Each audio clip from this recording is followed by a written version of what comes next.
WIIFTBP.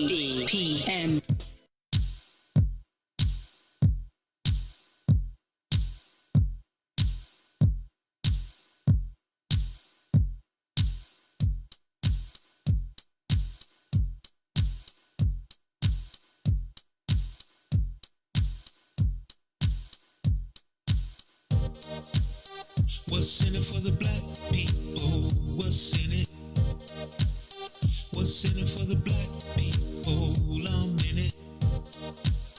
What's in it for the black people? What's in it? What's in it for the black people? I'm in it. For the black people. For the black people. For the black people. For the black people. For the black people. For the black people. For the black people. For the black people.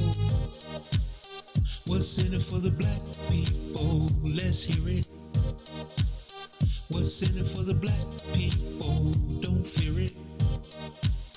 What's in it for the black people? Let's hear it.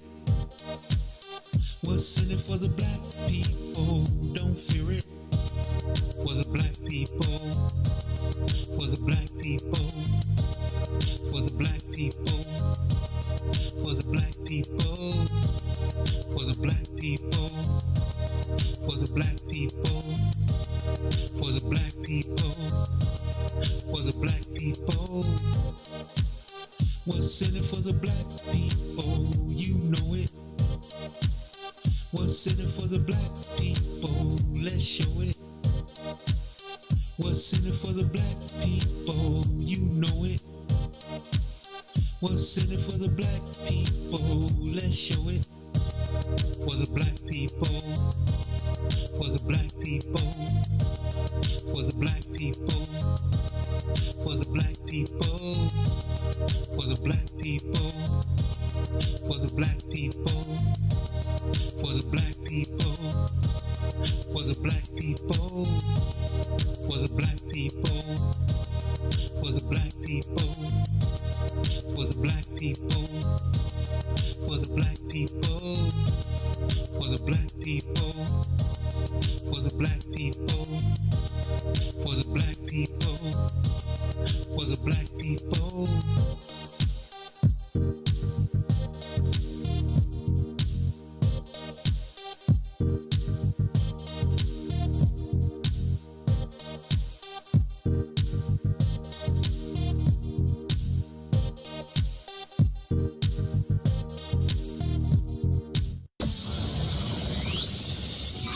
Black-owned and operated Solo Beauty, where you are appreciated and respected. Located at 8158 South Cottage Grove, Solo Beauty can supply all of your black hair care needs. Solo Beauty is open from 11 a.m. to 8 p.m., Tuesday through Saturday. Broken screen? Crash system? Are you in need of spyware or virus removal from your computer? Well, contact RPC Computer Repair in South Shore and let us help you with all your computer repair services and print needs. Need office or print production services, copies, scans, fax, or even notary service? Then stop by and support RPC Computer Repair and Print Shop located 1741 East 71st Street in the 71st Street corridor, newly revitalized South Shore areas, and let RPC be your one-stop shop, where we believe RPC is your PC. RPC Computer Repair is also a UPS access point where you can drop off and pick up your important packages. So let RPC be of service to you. Call RPC Computer Monday through Saturday, 8 a.m. through 6 p.m. at 773-966-4457. That's 773-966-4457. Visit RPC at rpccomputeringinc.com for more information. You sure looking good tonight, baby. I just wanna make sweet love to you tonight, baby. If you don't mind, let me tell you. Hey there, sexy lady of my dreams. Can I have you here with me? I just wanna love you down. Yeah. I'm making you scream my name. Loving your body. I'll be kissing your body. And I'll be caressing your body. Oh, baby. Just come on. Loving your body. I'll be loving, feeling your body. And I'm gonna touching your body all night, baby. Now I'm about to fulfill your fantasy. So come a little closer, bring your body to me. I'm trying to take my time, I won't rush at all, 'cause you deserve the best. I'm gonna love, I'm gonna kissing your body until the morning comes. Caressing your body, oh baby, just come on, loving your body, and let me feeling your body, and I just wanna touching your body. If you don't mind, baby, let me loving your body. I just wanna kissing your body. Don't stop me, baby, kissing your body. Oh, baby, come on, your body. Let me feel your body. Please, baby, touching your body. Baby.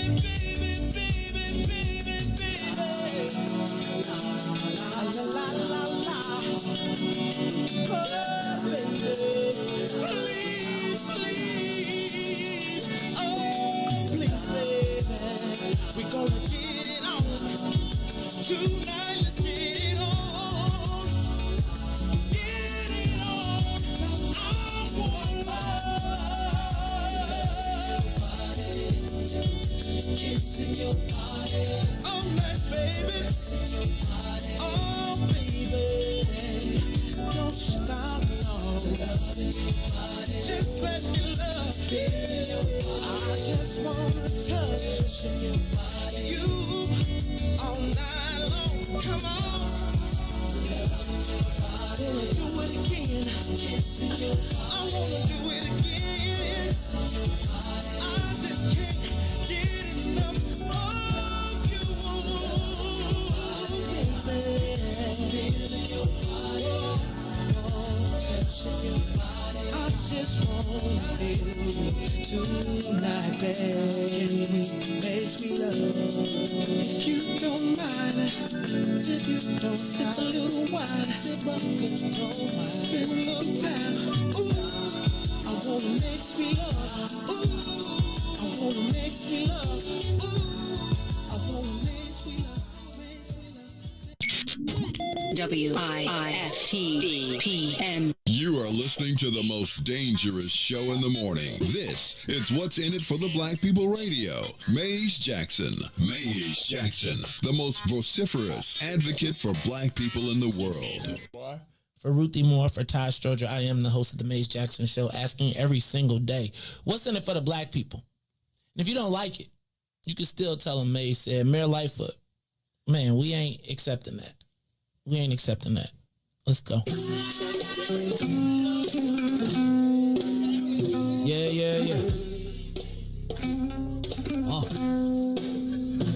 Let's get down to business and go ahead and address the facts, man. Lightfoot seems more lesbian than black. Rahm Emanuel's another case. He was just as tired. 50 closed schools left much to be desired. Police had Anjanette naked on that body cam. They suppressed the footage so it couldn't touch a lot of hands. Reminds me of that 16 shots in that cover-up. Both of them similar, so I went and dug it up. George Floyd killed, a lot of riots happened in the town. Southside burned and they wouldn't let them bridges down. Grandmother sick, need a prescription and plus a couple groceries. You gon' have to travel just to get it now. COVID-19 out here shutting all the business down. Not enough SBA loans to even give around. So many failed businesses that you can put them in the pile. If you don't survive the pandemic, it's gonna sit you down. We sing, dance, play ball, entertain, and crack jokes. Government infested black neighborhoods with crack smoke. System that milked us so bad, we got lactose. Still trying to find out what's in it for us black folks. We sing, dance, play ball, entertain, and crack jokes. Government infested black neighborhoods with crack smoke. System that milked us so bad, we got lactose. Still trying to find out what's in it for us black folks. Shout out to Willie Wilson, hope one day you get to send it. We need some different players in the game to handle business. Too many shady characters like Madigan and Blago. But when you really break it down, it's typical Chicago. City full of gangsters, it's what the land was built on. Same streets with hood legends, DNA gets spilled on. Carjackers out here lurking, trying to get they steal on. Looking for a block to put them Hellcat wheels on. Lenders give bogus appraisals a red line. Car crackers out here getting minimal fair time. And up to seal carry, I stay with the pipe. But Illinois gun laws giving minimal rights. Stay up on the swivel, make sure I'm moving tight. Check all of my mirrors when I pull up to the light. Pick my homie up from out of town, man, he caught a flight. He was hella nervous, told him, shorty, this a way of life. We sing, dance, play ball, entertain, and crack jokes. Government infested black neighborhoods with crack smoke. System that milked us so bad, we got lactose. Still trying to find out what's in it for us black folks. We sing, dance, play ball, entertain, and crack jokes. Government infested black neighborhoods with crack smoke. System that milked us so bad, we got lactose. Still trying to find out what's in it for us black folks.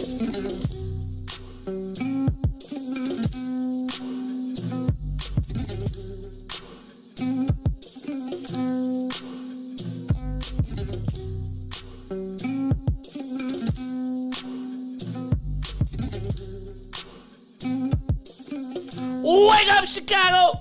Wake up, world. This is the Maze Jackson Show. Got my co-host, the real co-host, Ruthie Moore in the building. She's back Good morning. in the building, in the block. Ruthie, that's 2 days in a row. You like chipper in your 2 good days. Uh-oh. I'm going for 3. 3 in a row. All right, and y'all. then, Thursday, Friday, and I'm easy. Well, that's because you be coasted then. You be like, yeah, we almost there. We had made it to the hump.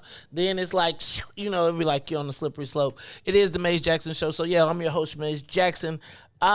Ruthie, how you feeling this morning? Pretty good. It's Tuesday, right? Yeah, it's Tuesday. Beautiful day in Chicago. It's a beautiful day in the neighborhood. It's like, what will today bring? You know what? Today's one of them days, man. I'm about to have a day. I gotta go drop the car off. I hate when the light comes on, right? Oh, you better put some tape on it. Put some black tape on it. Oh, you suck. You won't even see it no more. No, You won't even see it no more, Maze. The light came on, which means it's time for the annual, the quarterly oil change. Then I heard a squeak, which means that I'm gonna go ahead and get the brake pads changed before it gets to the rotors. Right? You be trying to, then I gotta, you know what though, because basically the car is on like a auto time. Like they don't do like ding, ding, ding, ding, ding. It'd be like ding, ding, ding. Everything's wrong all at the same time. Right? So, and then so they gotta go in and then I think there's an update. So I gotta get the computer update so they can put so I gotta drop the car off. And then the problem when you drop the car off is now you gotta get back home, right? Then you got to get back to the car. Mm-hmm. Then you got to take the boy to basketball. It's just one of them things. So it's one of those days. It's going to be one of those running around days. But I'm going to tell you what, though. I'm blessed to be able to do it. So I'm not even tripping. That and Ruthie, I might need a suggestion.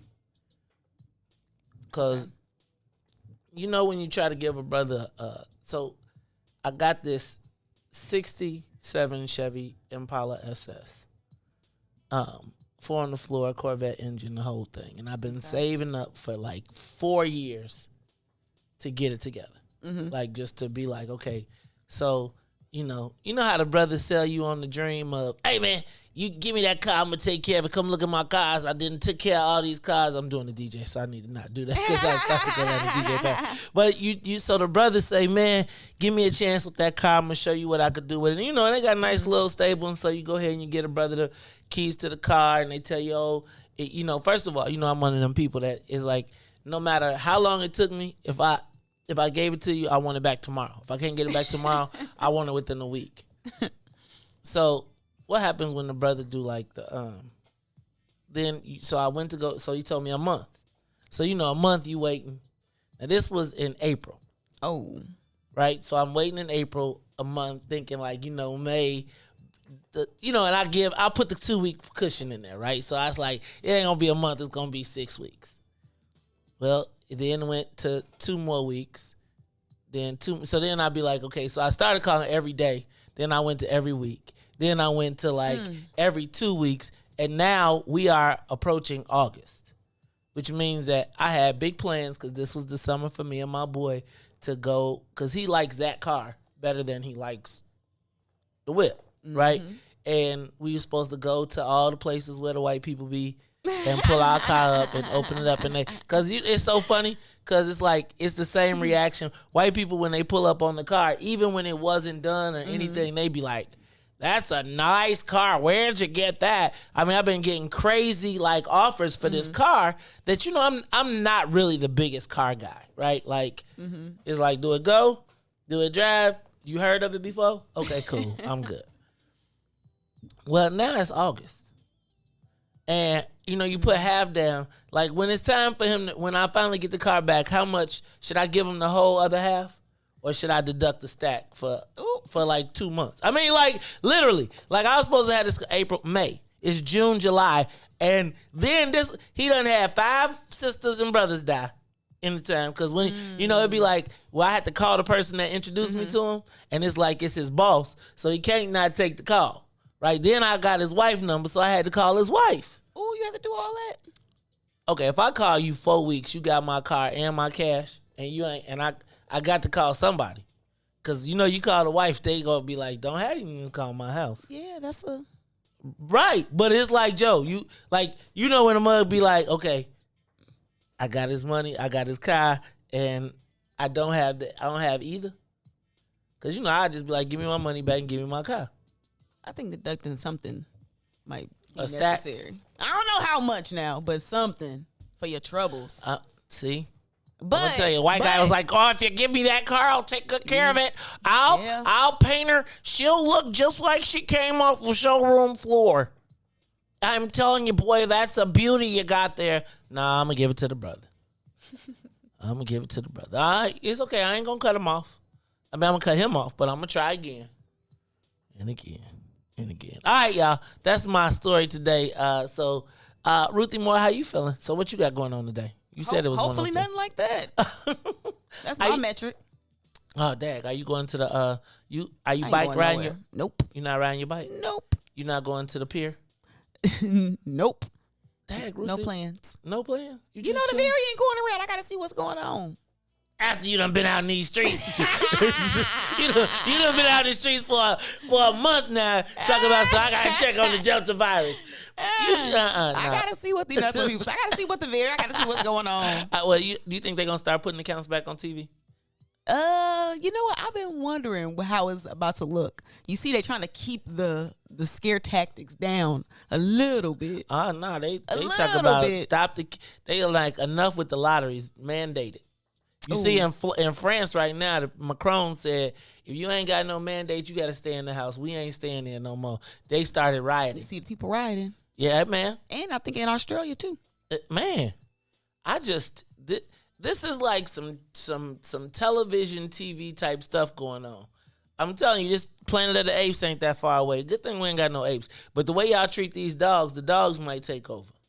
Ooh. You got dogs be walking around standing up on 2 legs, talking about some, I told you they was acting crazy. You got to watch these. I'm just telling you. They do know all the business, though, if you think about it. I mean, yeah. Some of y'all done let these dogs y'all done got so far as y'all let the dog in the bed. Now, I'm just saying, y'all know the dog ain't got no shoes on. Be walking. People wipe their dog paws. Who does that? People do that.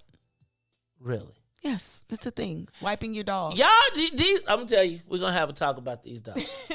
I'm just telling you now. Dogs, don't touch the bed. And some dogs have shoes. And those are the people that, yep. Mm-hmm. Yep. Okay. All right. So, Ruthie, you good? Yep. Reese! What's up, DJ Reese the Ruler? How you doing? Blessed by the best. You already know the rest. Best. You already know the rest. How y'all doing today? Oh, we good, man. Reese starting to get into this. Out the country. I don't know. Yeah, you might have the various. So oh Lord. Try to hire from you. Actually, though, Ruthie is vaccinated, right? I'm sorry. I mean, I know you can't help yourself. Well, I'm vaccinated. Reese vaccinated, too. Right? Like, so that's the only reason I ain't wrap you up in plastic. Wrap you up in plastic. You ain't have no shield here because I knew you was already. Listen, I'm cautious. If I would have had any. Yes, Ruthie is inkling, Ruthie be like, hey, Joe. I be thinking she really be doing this so she can have a day off, but she be like, hey, I was thinking, no. Nah, I appreciate that about you, though. And it's like, you, like, super straight up. Like, everybody else be kind of hedging their best. Like, well, I might have had one time took it off. But I think, putting other people at risk, I think that's the challenge with COVID is you want people to be able to live their lives, but you also realize how much you put other people at risk. So when does COVID become the flu? About 3 more years. Maybe if you get it and you don't drop dead. Well, I think that's the whole point, though, right? Like that's why they keep emphasizing the people that's dying now are only. It's like 100% of them are unvaccinated. That's what. Okay, so I don't necessarily believe. I don't be believing a lot of stuff because also people that are vaccinated are also dying. So that's the part that. Well, I'm gonna really ain't supposed to be talking about. They are talking about mandating the vaccine, and I think when that happens, that mixed with some Trumpism, and it's gonna be real crazy in Chicago, and not Chicago, but in the country too. All right, we got Reese the Ruler, we got Miss Ruthie Moore in the building. So let's do this. Let's get the soul plane up to 60,000 feet. Reese, you ready to get this thing up in the air? Or you trying to get your headphones together so you can find it? Hey, man, keep that boy locked and loaded because we got to get up. We are up and away, 60,000 feet. This is the Maze Jackson Show. All right, Ruthie, what's up with your girl, Lori? Did you hear the story yesterday? Which one? There's a few. There are a few. Which one you talking about? Well, the first one is the story about where she says re-election is not a gimme. She went on the Sway show.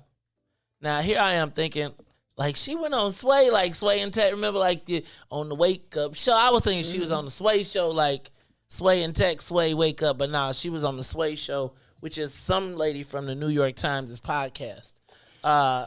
Where, first of all, let's start here. Why does Mayor Lori Lightfoot do more?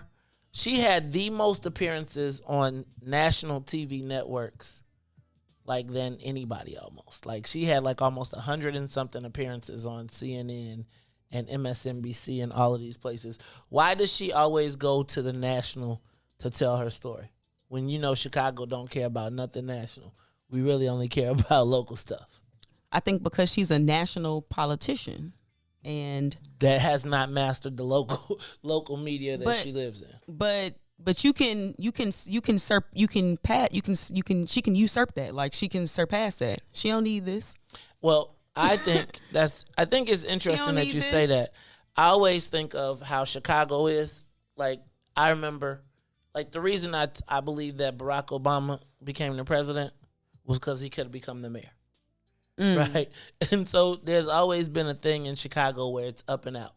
If you could be a threat, if you're a danger, if you can upset the local apple cart, if you have that, that's why Rahm Emanuel, they sent him to Daly saw him on the horizon and was like, hey, get him on the team and then promote him.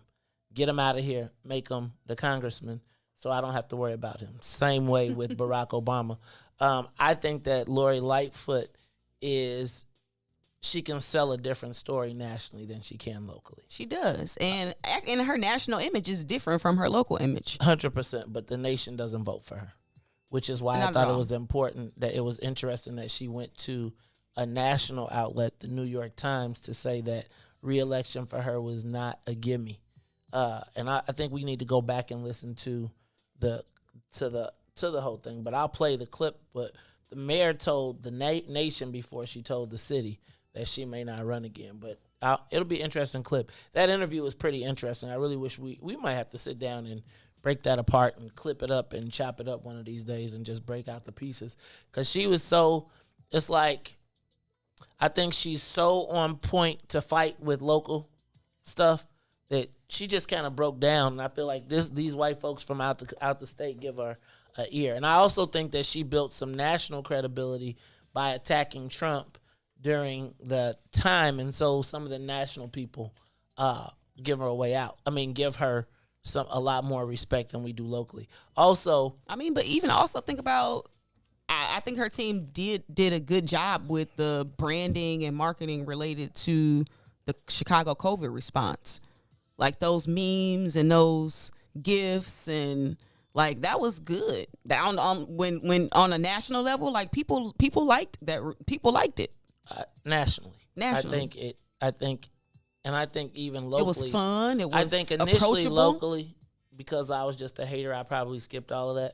But I do think that it kind of backfired as we went down this spiral, down this complete hole. I don't even think anybody remembers any of that stuff now, because it's like you talking about the murder, the shootings, and it's national. But I also think Keisha Lance Bottoms and the mayor of Seattle gave her a way out, where they're saying that they had one term was enough. And so I think the mayor may be setting the stage, but we'll talk about it. The other thing I thought was very interesting is that, she spent you were gone, Ruthie, but she spent the last couple of weeks denying your boy, John Catanzara's belief that, I love your face when I say that, when he said that they had a police deal, and she said, no, it wasn't, and she wasn't aware. And then here it is 2 weeks later, there's a deal. So got me asking, who was doing the negotiating while she was not paying attention? It seems like the city is now. But I think that was a tactic. I think that it was. So that because he tried to take it public, but she was like, no, we're keeping this. We're not about to do this in the media, because she knows she can't necessarily win. I think it was already done. We're going to talk about it, so we'll save some time for that when we come back. Also, I saw Speaker Welch was with Speaker Pelosi yesterday. Speaker to speaker. Somebody said one day maybe he'll be the speaker there. That's interesting. That was pretty cool, though. It was pretty cool. I guess it's got to be cool to be the Speaker of the House. Like the first black Speaker of the House to Illinois. Boy, you get the Superstar Tour, though. All the people that's going to be like, that's pretty. That was a pretty good little photo shoot I saw yesterday. How about this one? Mask mandate on the horizon. After they plan to kill us all with Lollapalooza, then they're going to. The mayor says a mask mandate is not out of the way. Ruthie, the responses on COVID-19 are chock full of ironies. Irony, isn't it? Lies. That would be it. Money. Chock full. Oh, we're going to talk about it because I think that's what's happening. Hey, it's 6:30, so let's do this. Let's welcome the WBGX 1570 AM audience. Hey, y'all, we want to welcome you all to the Maze Jackson Show. You are tuning in. We've been live since 6 a.m. Maze, Ruthie, and DJ Reese. We are flying at 60,000 feet. We're going to give you, we're still covering headlines, plus we got the social media question of the day. Y'all going to be mad at me because I'm asking a question that I've asked before. Should we really be having Lollapalooza? Should we really be having Lollapalooza? The talks are getting louder and louder. The COVID rate is creeping up, and the mayor's like she's 100% confident. The governor says he's going, but he's wearing a mask. But I thought it was if you were fully vaccinated, you didn't need to wear a mask. Plus, they told us that they were going to make sure that everybody had a 24-hour test. That I'm going to stop because I got to tell y'all all this after the break. It's the Maze Jackson Show. Maze, Ruthie, and Reese will be back.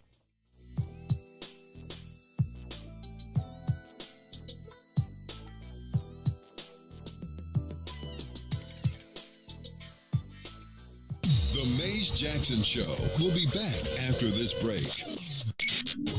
WIIFTBP.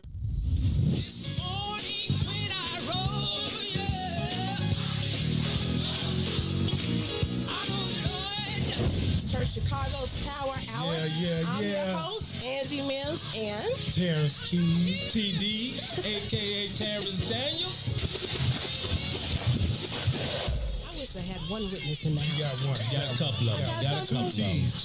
Give me a testimony. Oh, Lord. He's did it before. Oh, Lord. I got one. I'm better. I got 5 reasons. 5 reasons. Oh, Lord. He turned it around. Turn it around. He woke me up this morning. Oh. Don't do this. Don't do this. Go number ahead. 4, he woke me up this morning. Come on, number 3. He woke me up. Oh, Lord. He woke you up. That thing can touch you, but one of them 5s will get you. What's the second one? He woke me up. Yes, sir. Yes, sir. Oh, my God. And the number 1 reason. Number 1. Final answer. He woke me up this morning. He woke me up this morning. That's a testimony. That's a testimony.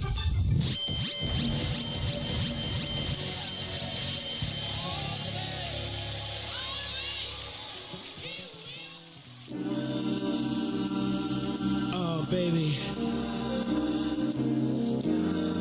I mean, I know that you're here with me and everything, but since you just left a few hours ago, I've just been going crazy. And I done come to realize one thing.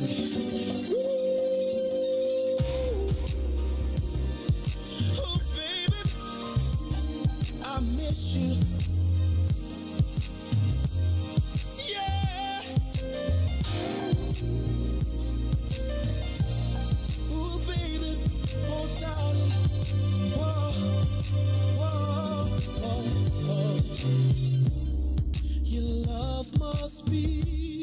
Some kind of drug, baby, 'cause it just keeps on calling me,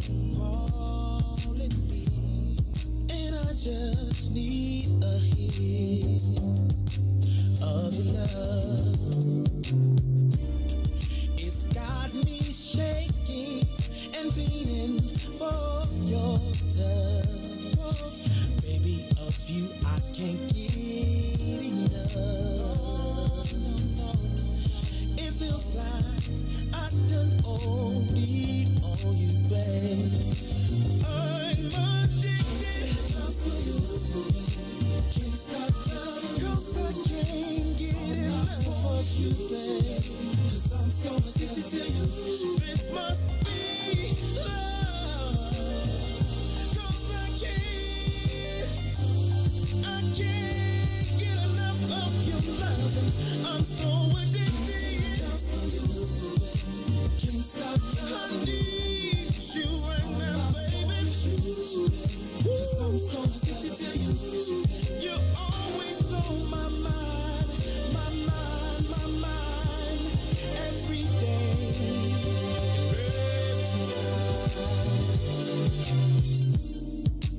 It's been too long since I had you in my arms, and I don't know if I can take any more of being without you. Even though it's only been an hour, it feels to me just like forever. And I am hoping that I can see you soon. See you soon. I'm so addicted. Lord have mercy. I can't be without you, baby. Oh no, not for a minute, not for an hour. I can't get enough. I'm so addicted. Woo. I need to check myself into some kind of rehab, 'cause I need some help. Somebody help me, please. Please.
And now, traffic and weather. Good morning. What's in it for the Black People Media family? The time is now 6:39 a.m. and I am Reese the Ruler with your Chicagoland area sports weather and traffic update.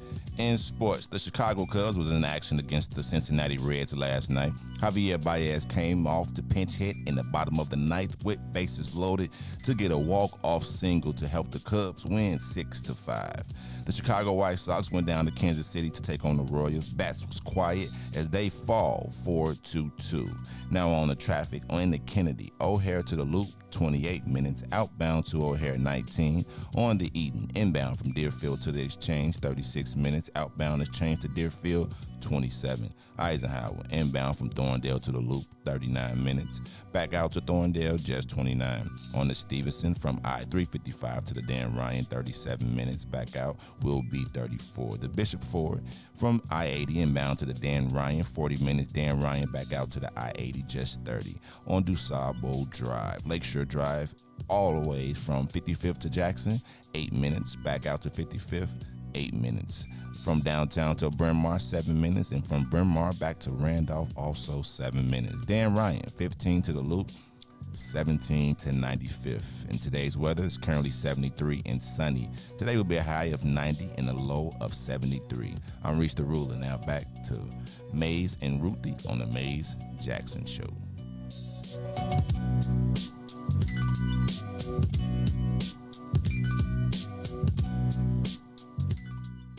You are listening to the most dangerous show in the morning. This is What's in It for the Black People Radio. Maze Jackson. Maze Jackson, the most vociferous advocate for black people in the world.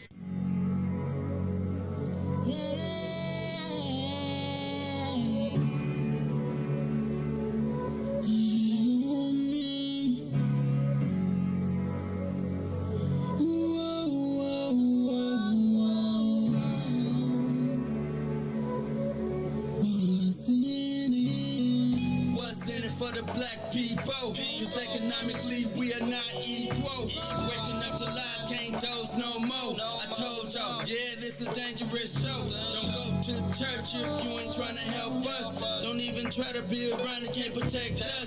We see the lies, not other politicians. We need money and no symbolism. It's Maze, it's Sonia, and Ruthie, and Todd, explaining how we all come from God, giving us tools to beat the odds. If we're united, our movement gon' stop. If they ain't trying to help us, they ain't trying to do nothing. We gotta do something, we gotta stop running.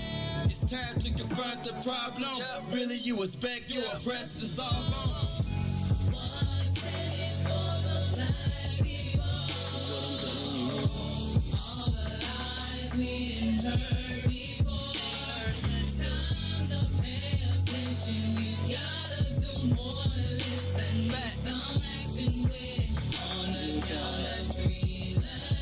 Wake up, Chicago! Wake up, world! This is the Maze Jackson Show.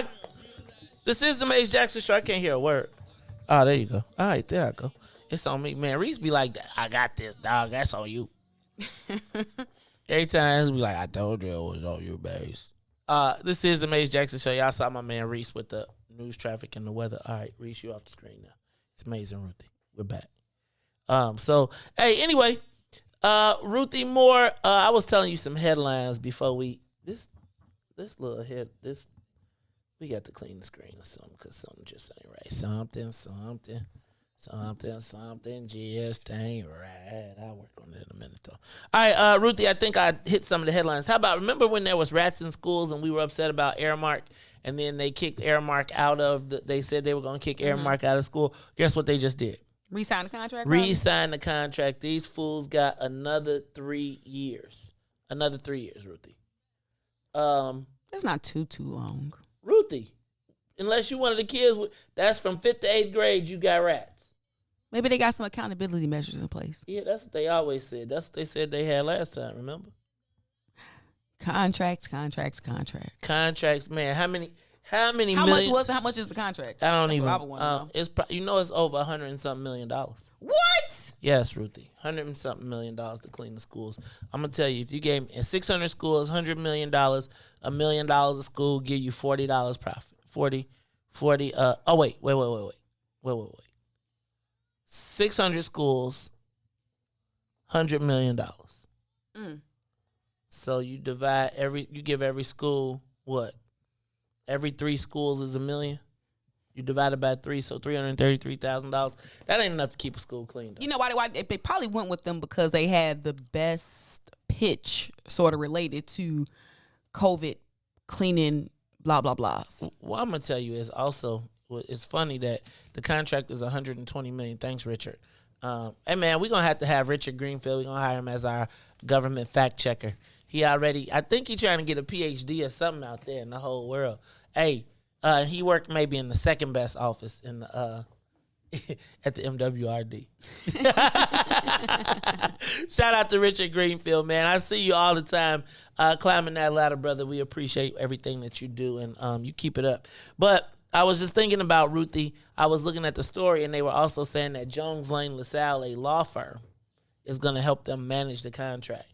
My thing is, how does the law firm, the law firm and the Aramark company is splitting up, again, the cleaning of the schools, the CPS, which is 90-something or 70-something% black and brown. Think about, how black is Aramark? I think they do have a black woman CEO. No, they don't.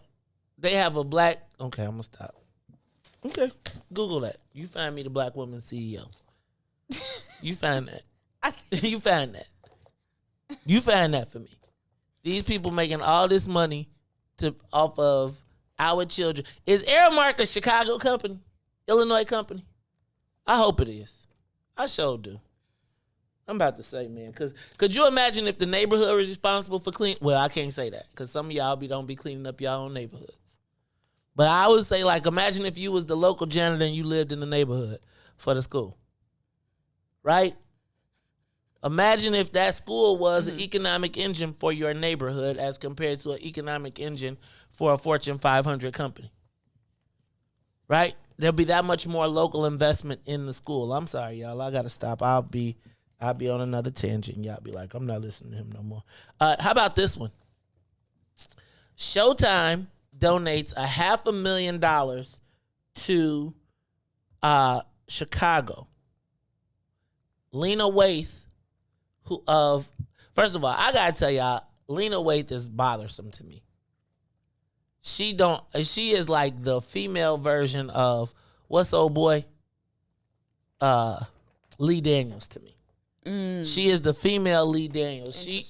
She is the female Lee Daniels. But can I just tell you that yesterday she along with Showtime, came to Chicago to donate $500,000 to the art program and cleaning up black neighborhoods. Cleaning up city lots in neighborhoods. Okay. Now, Ruthie, I'm going to do something. I'm going to see if my computer will work for me real quick. Because I need for you to... let me tell you who Green Corps is. Green Corps is, let me tell you, the mission is to train organizers, provide field support for today's critical environmental campaigns, and graduate activists who possess. Here we go again. About Green Corps. The mission of Green Corps is to train organizers, provide field support for today's critical environmental campaigns, and graduate activists who possess the skills, temperament, and commitment to fight and win tomorrow's environmental battles. Now, that on its face sounds great, right? Mm-hmm. But my favorite thing is when you go to About Us, right? And then you go look at the people, who the us is, right? And so it's interesting to me that in this case, we have the us is, hold on. In this case, the us is a bunch of white ladies. And it's just bothersome to me. It's bothersome to me. Yeah, here go the computer. Don't want to give brother no. All right, I'm going to show you a picture of the group. Right, so we're going to go to Facebook. If you are watching on Facebook Live, you can see the executive director, Annie Sanders. Elise Peterson Trujillo is the recruitment director. Renee Wellman is the organizing director. I think it's interesting that when you go to see what they feature and who they feature, I'm going to show you a picture of the program right now. And if you look on your screen, if you're watching on Facebook Live, if you want to apply, there's absolutely no black people involved. So Lena Waithe comes to Chicago, delivers $500,000 to underserved, or to help clean up the block, to clean up neighborhood lots. And guess where those neighborhood lots are? In a black community? In our community. But then, you know how that works, right, Ruthie? They then come clean up the lots and then look around and be like, oh, we cleaning it up because we about to move here. You laughing at me, but I'm trying to help you understand that I feel a certain way when they come and try and position to us that this is, that they try to position us like this is a great thing that's happening. When essentially, to me, what it is white people gentrifying us again. And I'm going to show it to y'all because I'm going to leave it up there. Give me a second. This is the Maze Jackson Show, y'all, and I'm around here doing all type of crazy stuff that I'm probably not supposed to be doing because this don't help us get no sponsors. But I do need for y'all to understand that these people, hold on, let me get it real right for y'all. He's like, I'm going to show you the picture. Right. Well, see, I feel like you got to see who they're putting. So imagine if you saw a picture of Lena Waithe, right? And she told you that she was coming to donate $500,000 to Chicago to clean up city lots. It's kind of hard to say that's a bad thing until you see who it is. So she gave $500,000 to an environmental activist group made up of all white women. And let me tell you what the common denominator seems to be amongst the organizing board. Lena Waithe, can you guess? Do I need to say it? It's not the commonality with our community. It's the commonality with their community. And I'm not just talking about white. And you know one of the things, you know who are usually the first pioneers into these urban neighborhoods? Who? You know who you're going to have as a neighbor in Chatham? You're going to have a couple, a same-sex couple. Because those are usually the people that first make the pioneer move into the neighborhood. It's artists, restaurants, and people who have had challenges because they kind of sort of feel like they identify with us until they get ready for us to move out of the way.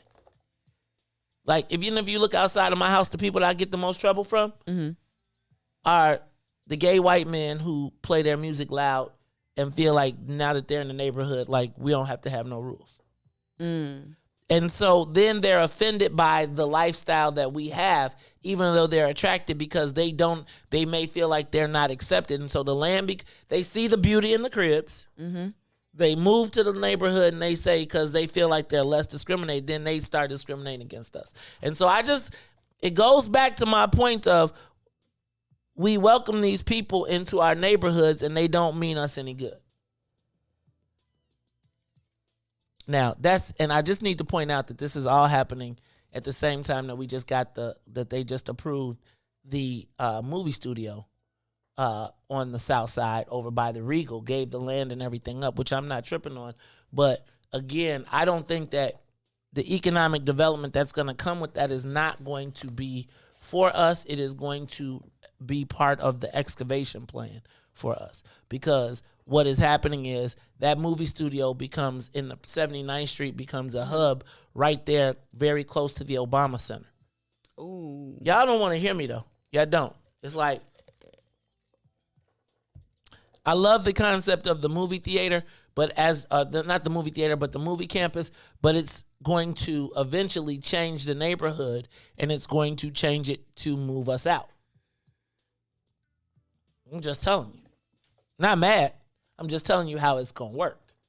And so while we're excited today, in about 5 years when you go on 79th and you see the movie studios, and then the movie studios, which is on the same Stony Island, which is only, 79th, and they at 60 something. Y'all don't want to hear me though. Y'all. That's okay. It's okay. It's like, cause we excited about the TVs, the movie theater. I mean, not the movie theater, the investment, but that really it's a real estate investment. It's going to drive the value of the land up even more. Cause the actors and the people that live close to those areas will be in close proximity. And again, now you're in Obama land. So all of that, now you looking at Stony Island East. You think they gonna let it stay Cowboys and Indians east over there? They already building new condos on Rainbow Beach. So Rainbow Beach to Stony Island to the University of Chicago. There it is. South Side starts at 87th. Y'all don't believe me though. Y'all don't. That's a tough pill to swallow. No, y'all don't want to hear me. Y'all, it's all cool if you live over there, if you own something over there. But if you don't, you screwed. Just think about how much the property value went up when the Plan Commission, that value just went. So the old Regal Theater, all of that. Remember how y'all thought the Kanye dude was going to come? He done absconded with y'all joints. And now, remember the dude who was going to open up the Regal Theater 20 times? What happened? Because all the new entertainment complex is going to include the Regal Theater. That's all right, though. Y'all be cool. This is what I'm telling you. We got to understand how development works so that we can insert ourselves in it. The problem is we realize we get excited with the bells and whistles. There's nobody that's going to tell you no to building a movie complex around there. But if that's the case, what was the deal? Who is going to handle the catering? Who's going to handle all the food? Who's going to, like, are you telling me we're going to build a movie studio and then all of the Italians are going to come from Movie City and the Greeks and everybody going to come over to the South Side without cutting us in?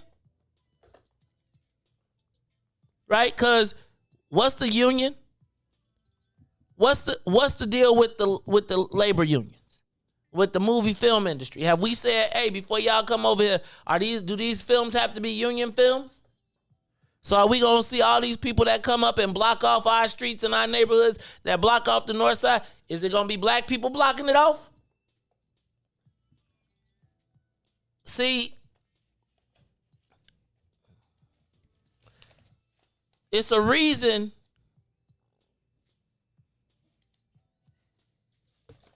again, it's like it's a reason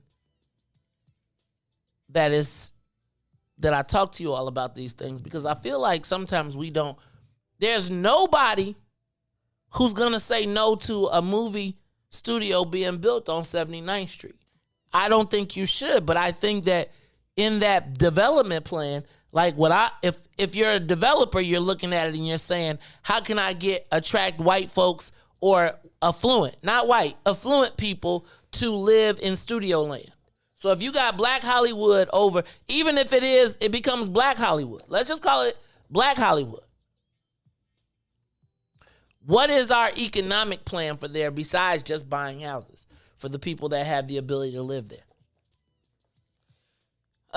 Okay, so I just looked it up and it's like 7 acres. It's like pretty big. And entrance, just kind of just doing a quick little read about it. There's a need for these sound stages all across the nation.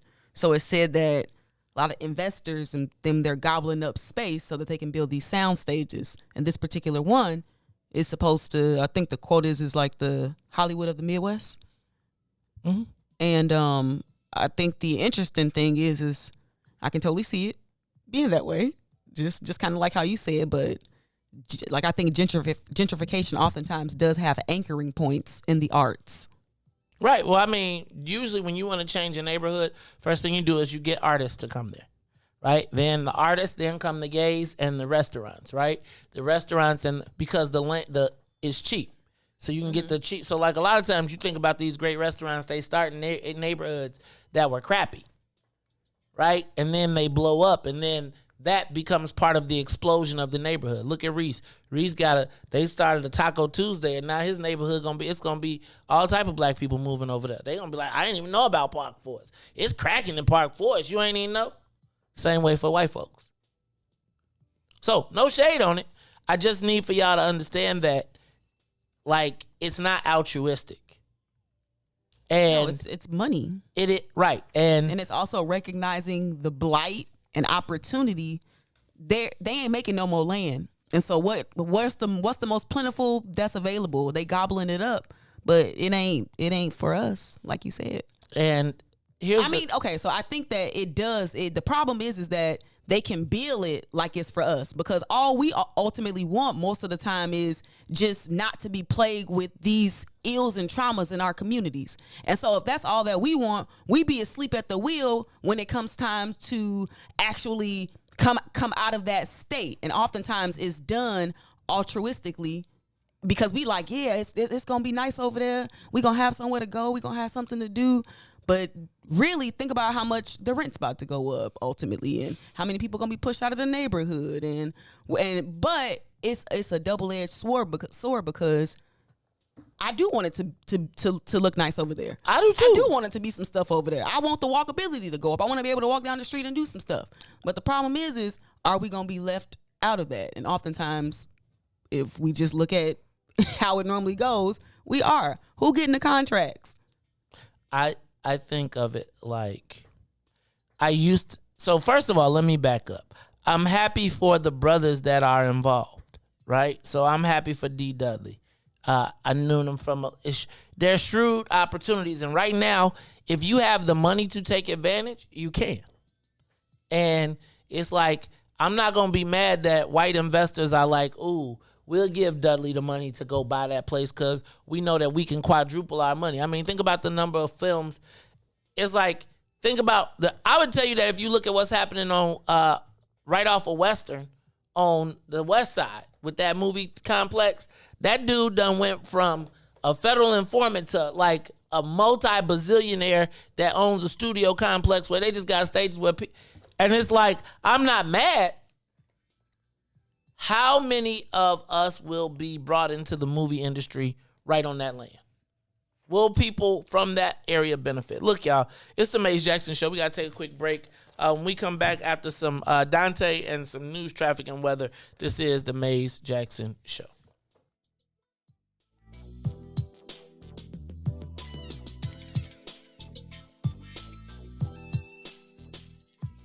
The Maze Jackson Show will be back after this break. Shop at Black-owned and operated Solo Beauty, where you are appreciated and respected. Located at 8158 South Cottage Grove, Solo Beauty can supply all of your black hair care needs. Solo Beauty is open from 11 a.m. to 8 p.m., Tuesday through Saturday. And now, traffic and weather.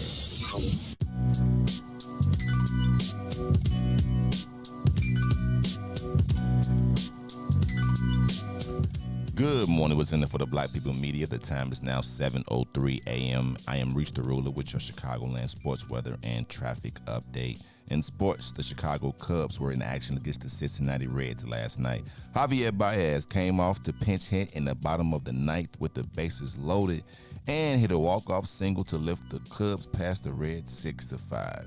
The Chicago White Sox went to Kansas City to battle the Royals. Bats were quiet last night, tried to make a run in the ninth, but fall short 4-2. On the traffic on the Kennedy, O'Hare to the Loop, 31 minutes. Outbound to O'Hare, 22. On the Eaton, inbound from Deerfield to the Exchange, 40 minutes. Outbound Exchange to Deerfield, 27. On the Eisenhower, inbound from Thorndale to the Loop, 38 minutes. Back out from the Loop to Thorndale, just 30. On the Stevenson, Inbound from 355 to the Dan Ryan, 48 minutes. Outbound will just be 34. Bishop Ford from I-80 to the Dan Ryan, 40. Dan Ryan to I-80, 30 minutes. DeSable Lakeshore Drive. Inbound from 55th to Jackson, 10 minutes. Jackson to 55th, 8 minutes. Randolph to Bryn Mawr, 8 minutes. And Bryn Mawr to Randolph, 7. Dan Ryan, 18 to the Loop, 15 to 55th. It is currently 73 and sunny today. Expect a high of 91 and a low of 73. I'm Reese the Ruler. Now here's Dante with What About My Love?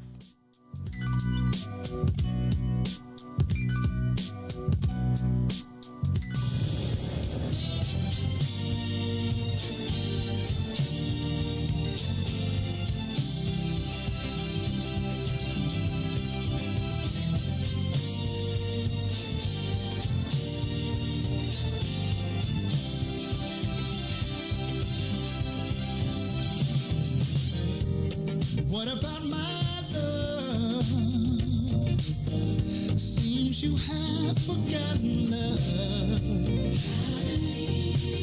I do believe that something went wrong somewhere.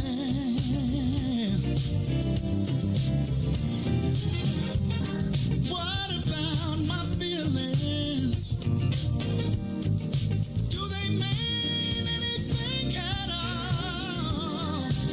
You got me so in love, I'm too blind to see.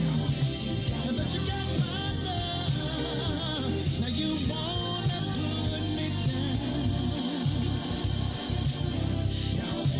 Now that you got my love, got me standing on shaky ground. What about it, baby? What about the days and the nights we spent? What about the love we made so sweet?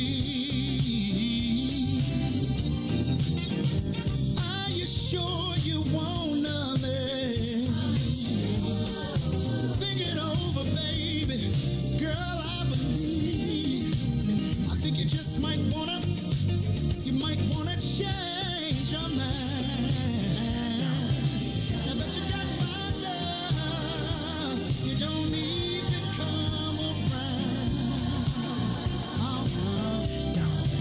Now that you got my love, got me standing on shaky ground.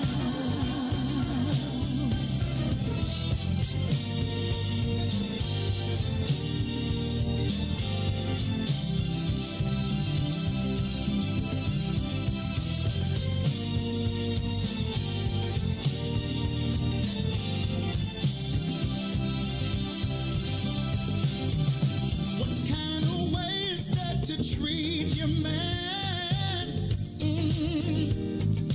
When I gave all that I never had, you got me going through changes of life with you. Are you sure you wanna live? Think it over, babe. 'Cause girl, I believe. I think you just might wanna change your mind. Now that you got my love, you don't even come around. Now that you got my love, you got me standing on shaky ground. Yeah. Now that you got my love, you don't even come around. You don't come around. Now that you got all my love, you got me standing on shaky ground.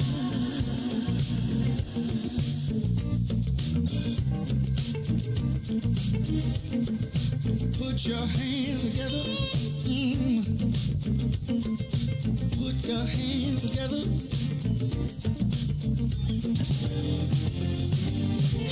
Before you leave out the door, before you leave out the door, baby, won't you change your mind?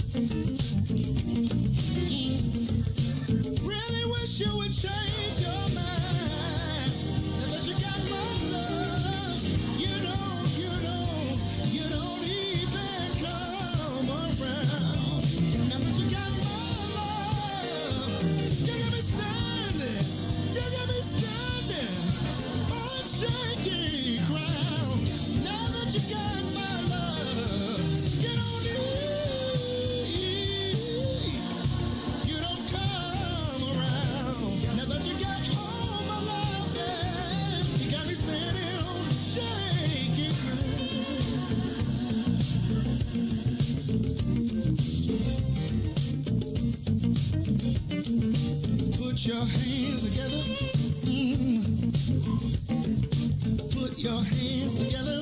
Oh my, I had a conversation with her. This is how it went. Before you leave out the door,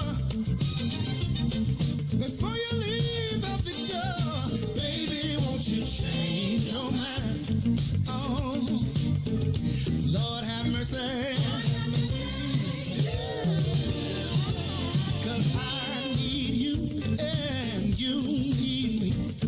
I know it can be happy. Just wait and see. Baby, won't you change your mind? I'll do better if you change your mind. Now that you got my love, you don't even come around. Now that you got my love, got me standing on, shake, yeah. Now that you got my love, you don't even come around. Now that you got my love, you got me standing on shaky ground.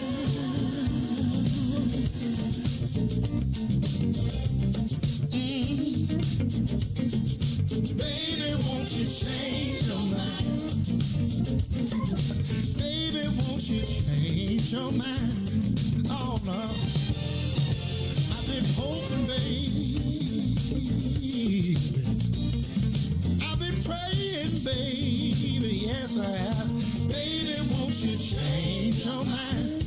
Oh no.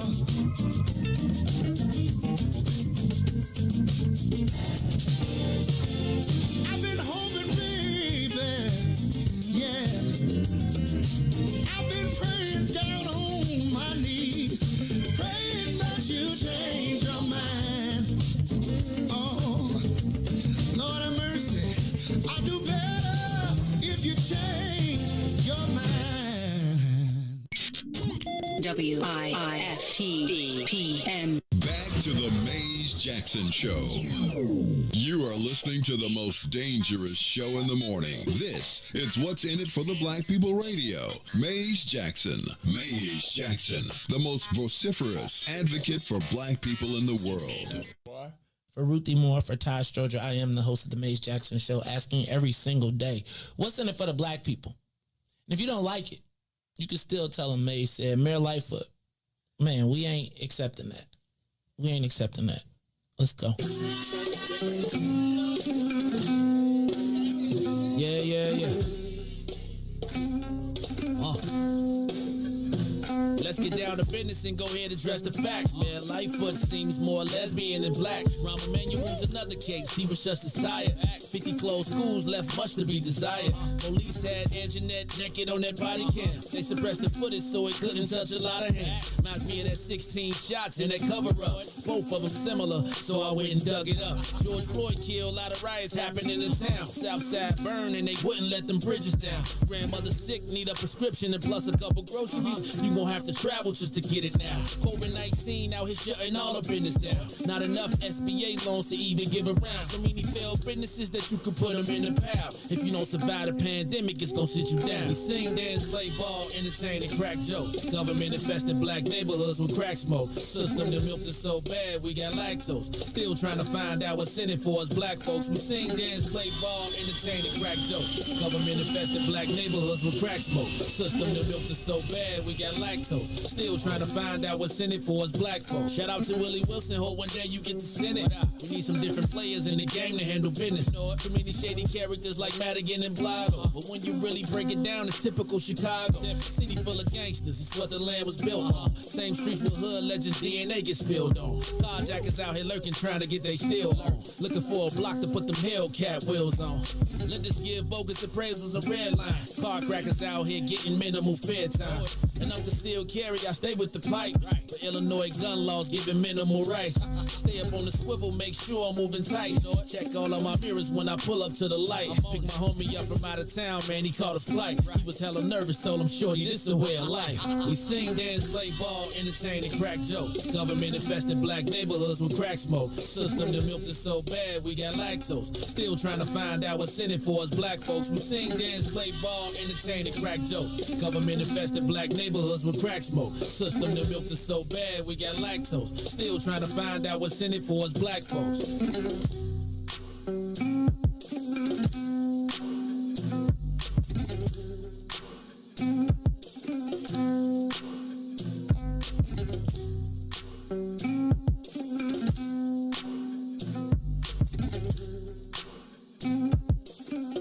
Wake up, Chicago!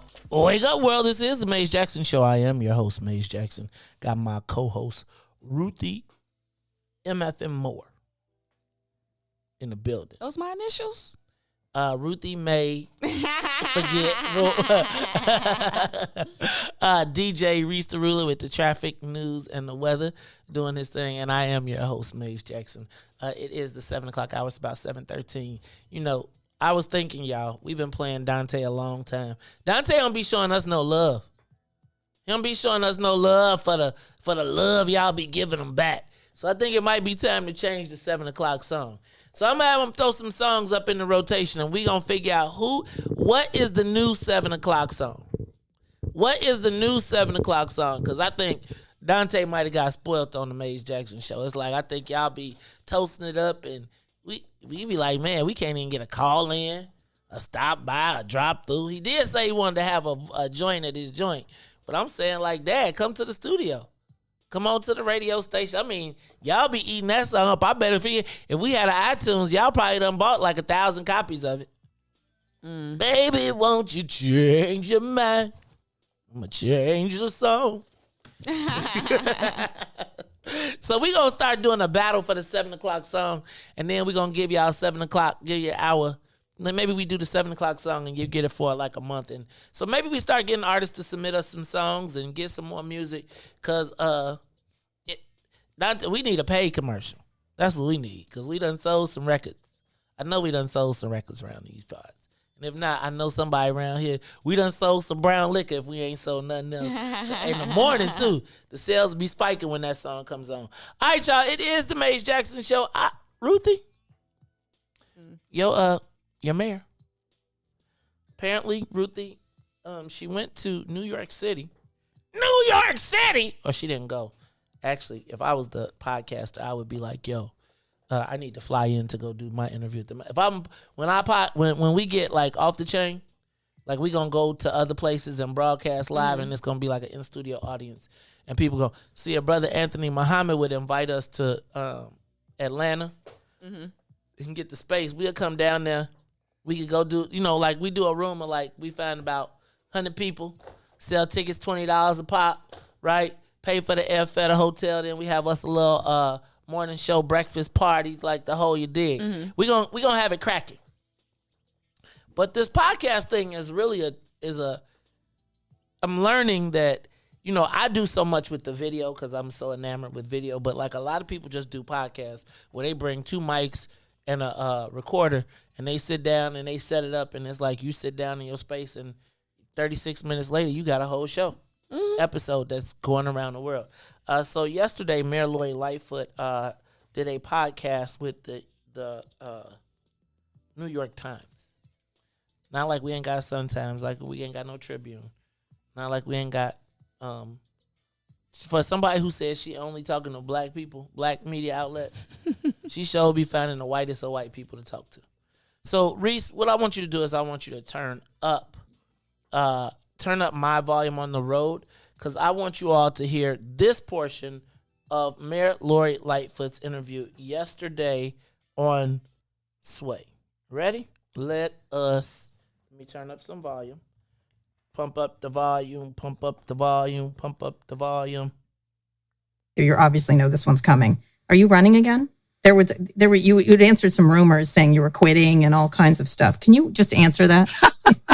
They were there. They're out there. I like your laugh. Look, Yeah. I didn't. I think the politics will take care of themselves. We're in the middle of a crisis, still a pandemic, a crisis of violence. I'm not sitting here thinking about my reelection possibilities. I'll make that decision with my wife at an appropriate time, but it's not now. How are you feeling about it? That was a very political response. You've learned something in your short time in elected office. Well, I was a trial lawyer for 30 years. That's fair. So, That's fair. Because they're so subtle, trial lawyers. But go ahead. Look, I feel like the politics, I really do feel like that the politics will take care of itself. If this was a different time and we had not been through, and I say we, I mean my wife and I, my family, but I also mean my team, hadn't been through what we've been through over this last year, it would be an easier question to answer. I still probably wouldn't answer it now, but it would be an easier question to answer. It's not a gimme. The toxicity of the debate, the physical and emotional toll that it's taking on all of us, those are serious issues.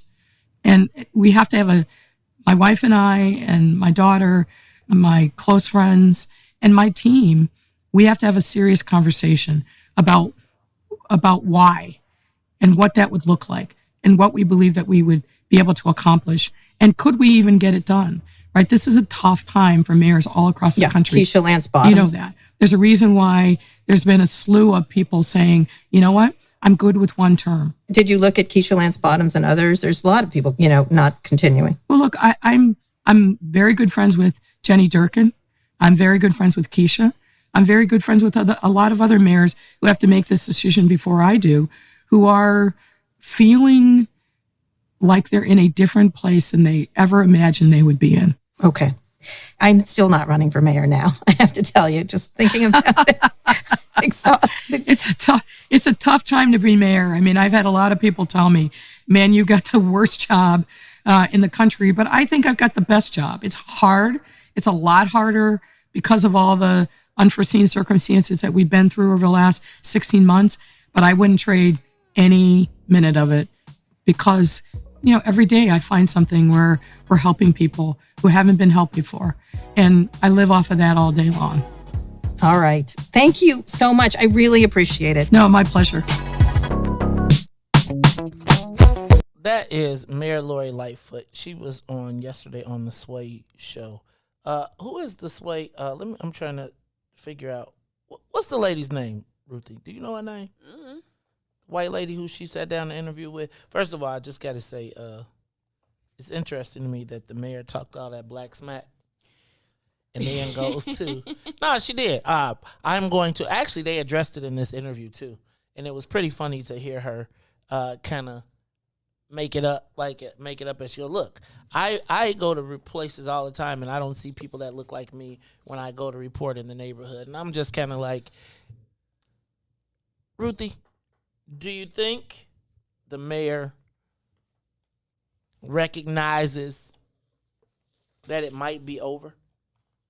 Or does she feel like, man, take this job and shove it? Because it's this, I got to tell you, this is probably the most thankless. This is probably the only time that I could ever imagine somebody not wanting to be the mayor of Chicago. Talk to me about where do you think, talk to me about Mayor Lori Lightfoot. You think she got in over her head and she recognizes it? Thank you, Kara Swisher. Kara Swisher, she was interviewing with Kara Swisher of the New York Times and the Sway podcast. Thank you. I don't know what your name is today, so I just take you. Thank you. I think at this point it's about legacy preservation, and the mayor is trying really hard to control her image.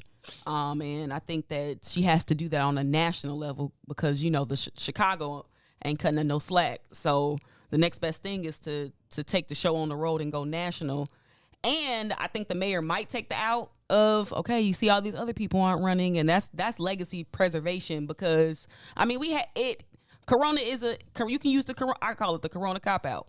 Like, to just kind of be like, not the Corona cop-out. Yeah, like, this was a lot. I'm good. My family is struggling, which are all, like, real things. And so I think that if you want to preserve your political legacy in today's society, you can kind of take the Corona cop out, and then people won't say, see, they couldn't handle the job in the first place, and this was abysmal. So, Corona cop out. I take it though. If I was a mayor, I would take the out. Wait.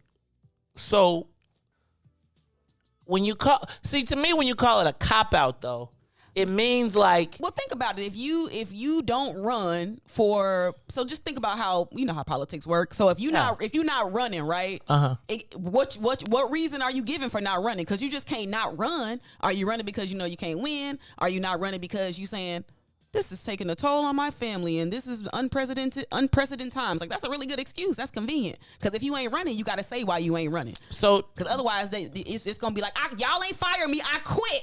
So right, but the mayor got to one up everybody on the way out. So she like, I'm walking out. Y'all ain't about to push me out. I don't need this city. I can go to the New York Times. We built this city. So we built this city on rock and roll. It's actually a really good play if you want to control and preserve your legacy. Y'all don't get to tell her how she went out. She telling y'all how she going out. Wait, you hold on. You already saying it like she going out.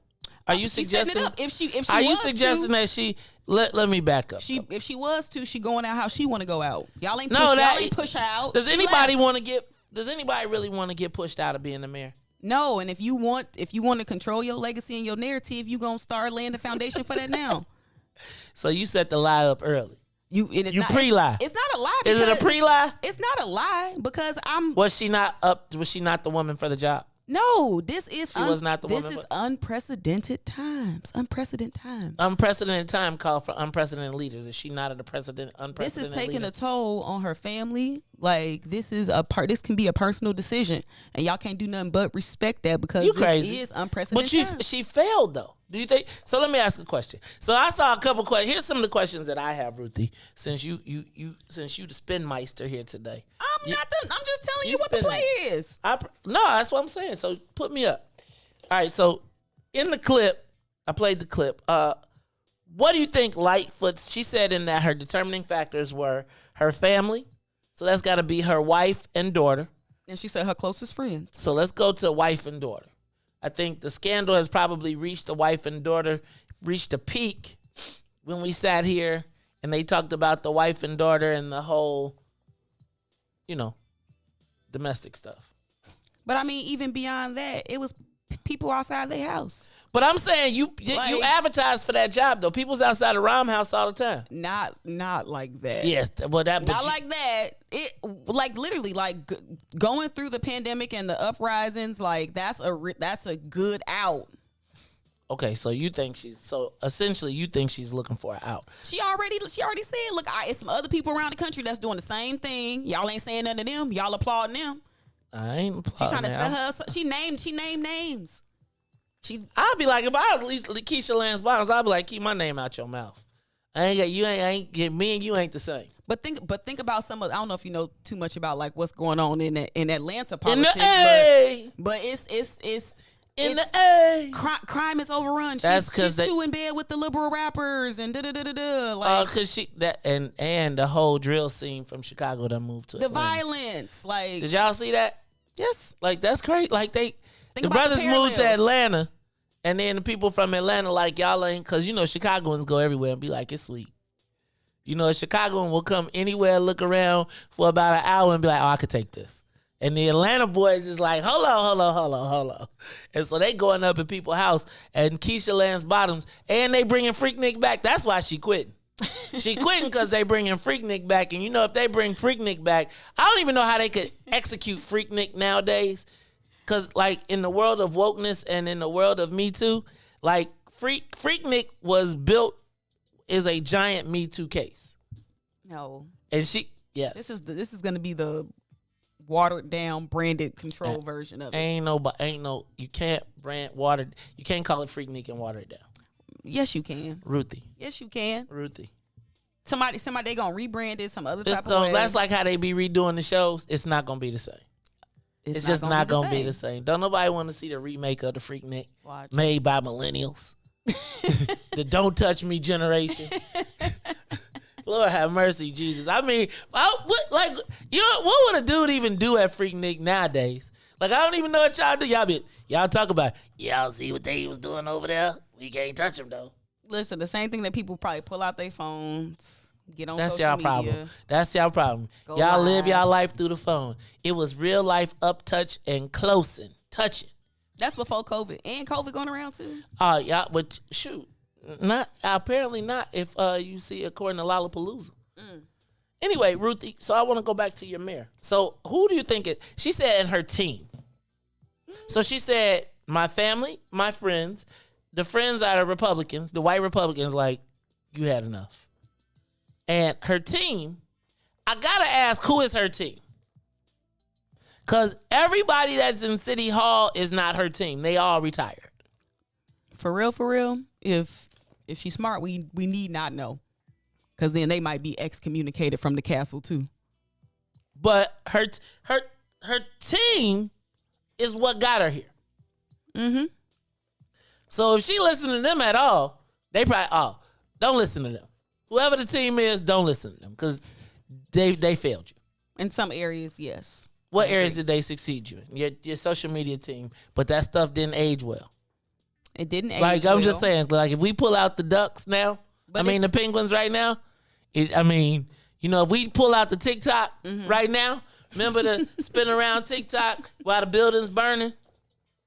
It don't add, none of that stuff aged well, Ruthie. It didn't. I'm just saying, like, could you imagine if we pulled up and lined up all of those memes and remember the barbecue? Remember the barbecue? Remember R&B? What's that? I smell barbecue and R&B. Get your butt in the house, ninjas. Remember that one? That didn't age well. Remember Move Along? Remember the kids? Hey, is you the mayor? Move along. Well, forget you then. Get up out of these disrespectful kids. Nah, you was disrespectful. I'm just saying. Ruthie, what would you say? What would you say the mayor has gotten done in her time as mayor? Mm-hmm.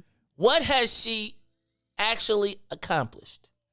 And I'm gonna give you social media, but let's say it did not age well. I would say that what she has done well is entered into the new realm of communication, because she, in some ways, she almost was able to control her narrative, but once everybody started doing the press conferences herself, then it was like nobody went to the mayor's page to get the press conferences anymore. They went to the Channel 5279. But I gotta ask you, what has the mayor accomplished thus far? What would she hang her hat on? Successfully navigating us through the pandemic, and then I would give you that. So you can coast off that though. Right up, you coast right into, you crash into Lollapalooza. Ooh. It's like, cause she hung her hat.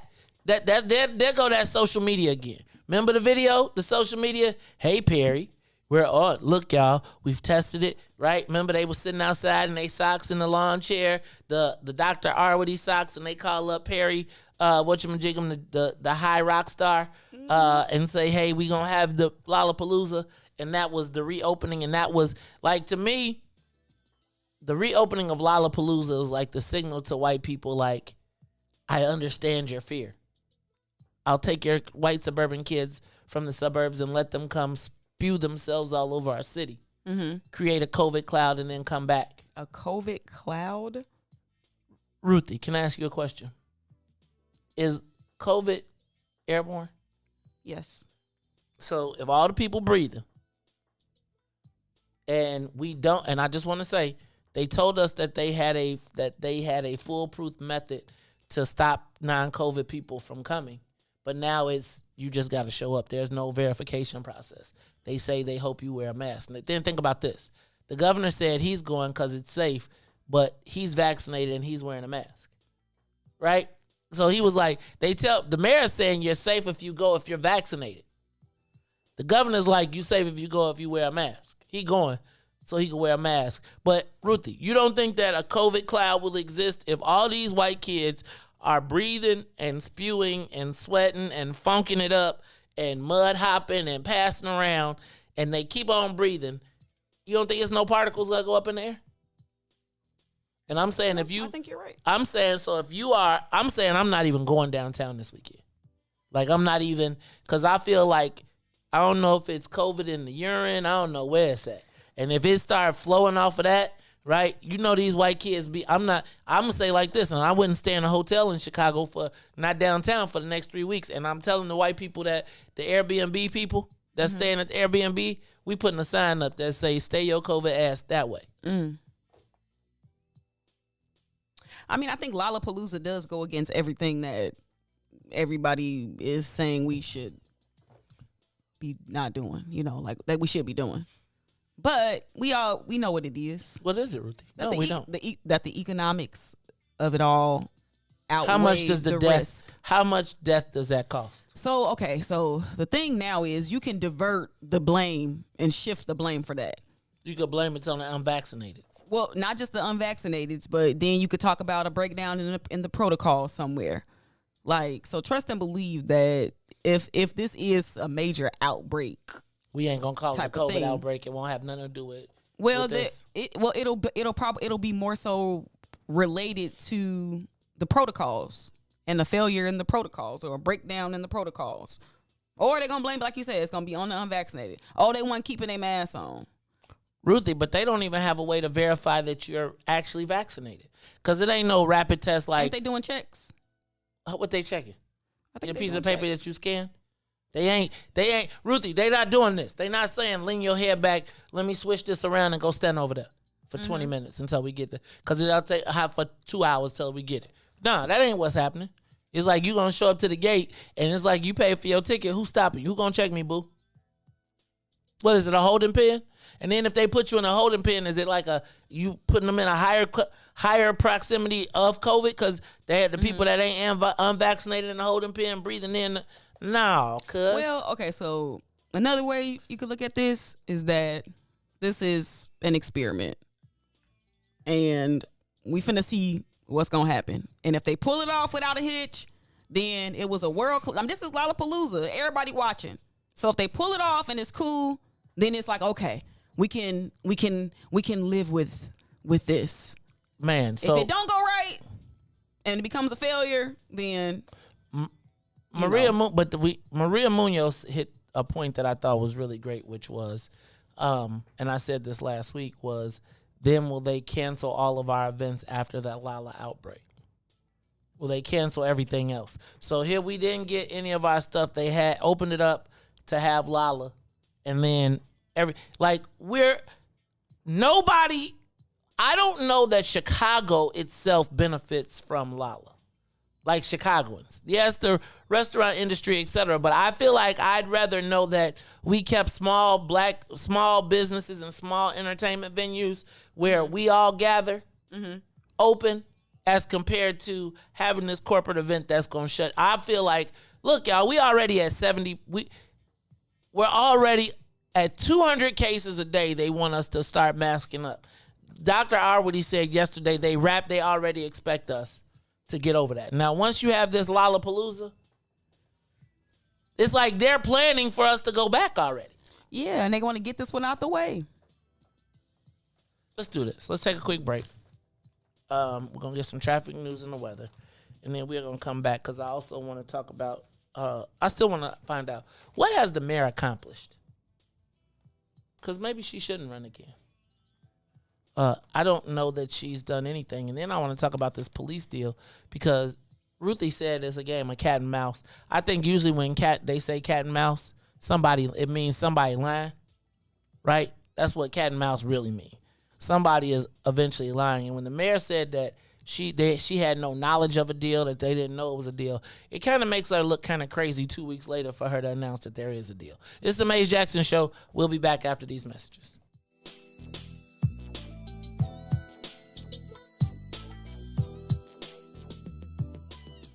The Maze Jackson Show will be back after this break. Hey y'all, this is Salim Muwakil from Muwakil's World. In case you missed the last discussion, this is what you missed. There was a time when there was a large-scale mythology that African people had no endurance. We were only good for sprinting. Right. And that was our forte. Other than that, we were useless in marathon races. Establishing your patrimony on the land. If you bury the dead, that means that this land is forever in your family. Who are our ancestors, really? We are the living ancestors to a whole genealogical line going back hundreds of thousands, millions of years that we carry within us living today.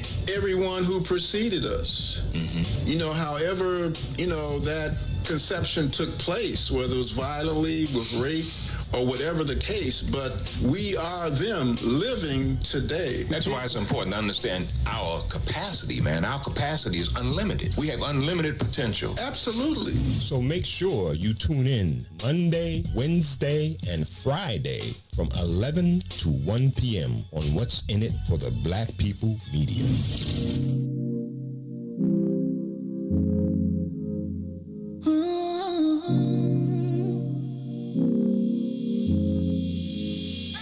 You see me, you see him, my best friend. He hold me down like ankles fighting the waves. A partner to my crime, yeah, I do time. Till I'm with you, I be counting the days. Yeah, ooh, been through so many things, but we always get through. Yeah, ooh, it ain't always perfect, but it's worth it. This is deeper than the surface. If I said I didn't love you, you and I know I'd be frontin'. Wiped all my scars away like it was nothing. Took the parts of me I tried to hide to make them something, like it was nothing. Ooh, somebody, baby. Ooh, you know you drive me crazy. Ooh, you give me peace of mind. Ooh, let me tell you why. You make it easy, say, to take it easy, say, feel so easy, say, easy to love.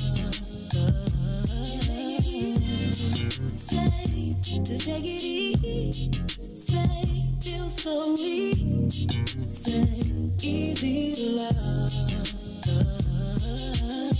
I never thought that I would give it to you, but now I don't think it's the time, I won't do it. I think it's cause the way you talk to me, know how to say it without making me feel little. You're gracious even when you pop off on me. When you get done, I got a little something to drop off on you. Because you earned it with the time you took to put it that way. You got me liking to get put in my place. If I said I didn't love you, you and I know I'd be frontin'. Wiped all my scars away like it was nothing. Took the parts of me I tried to hide to make them something, like it was nothing.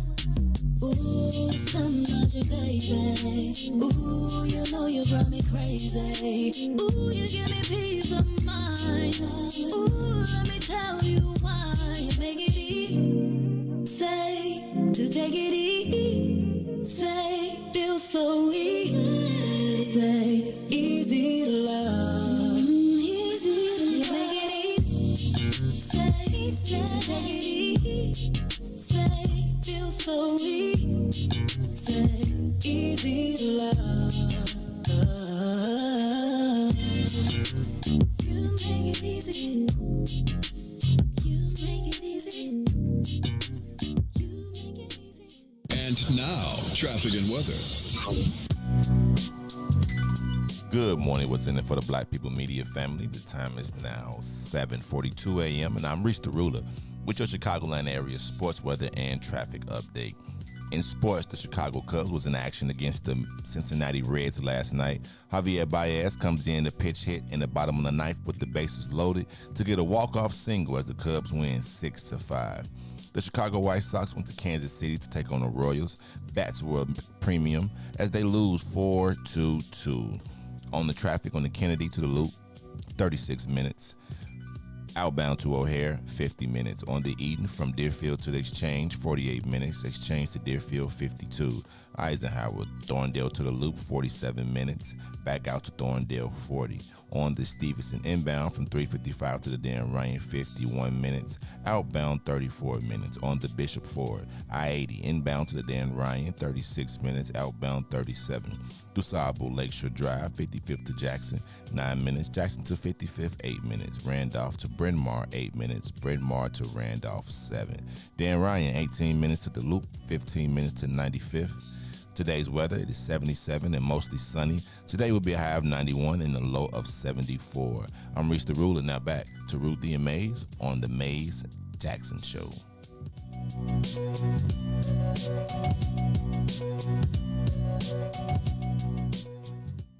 Back to the Maze Jackson Show. You are listening to the most dangerous show in the morning. This is What's in It for the Black People Radio. Maze Jackson. Maze Jackson, the most vociferous advocate for black people in the world.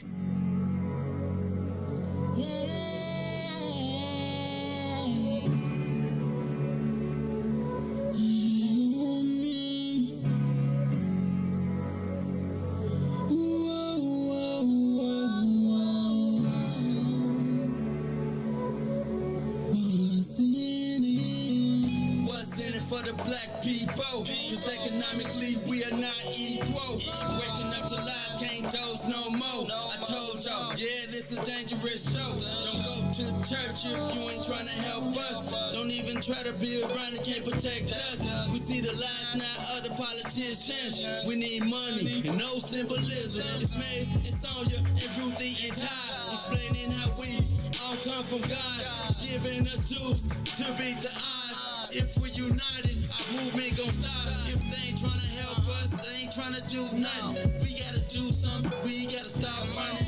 It's time to confront the problem. Really, you expect your oppressed to solve them?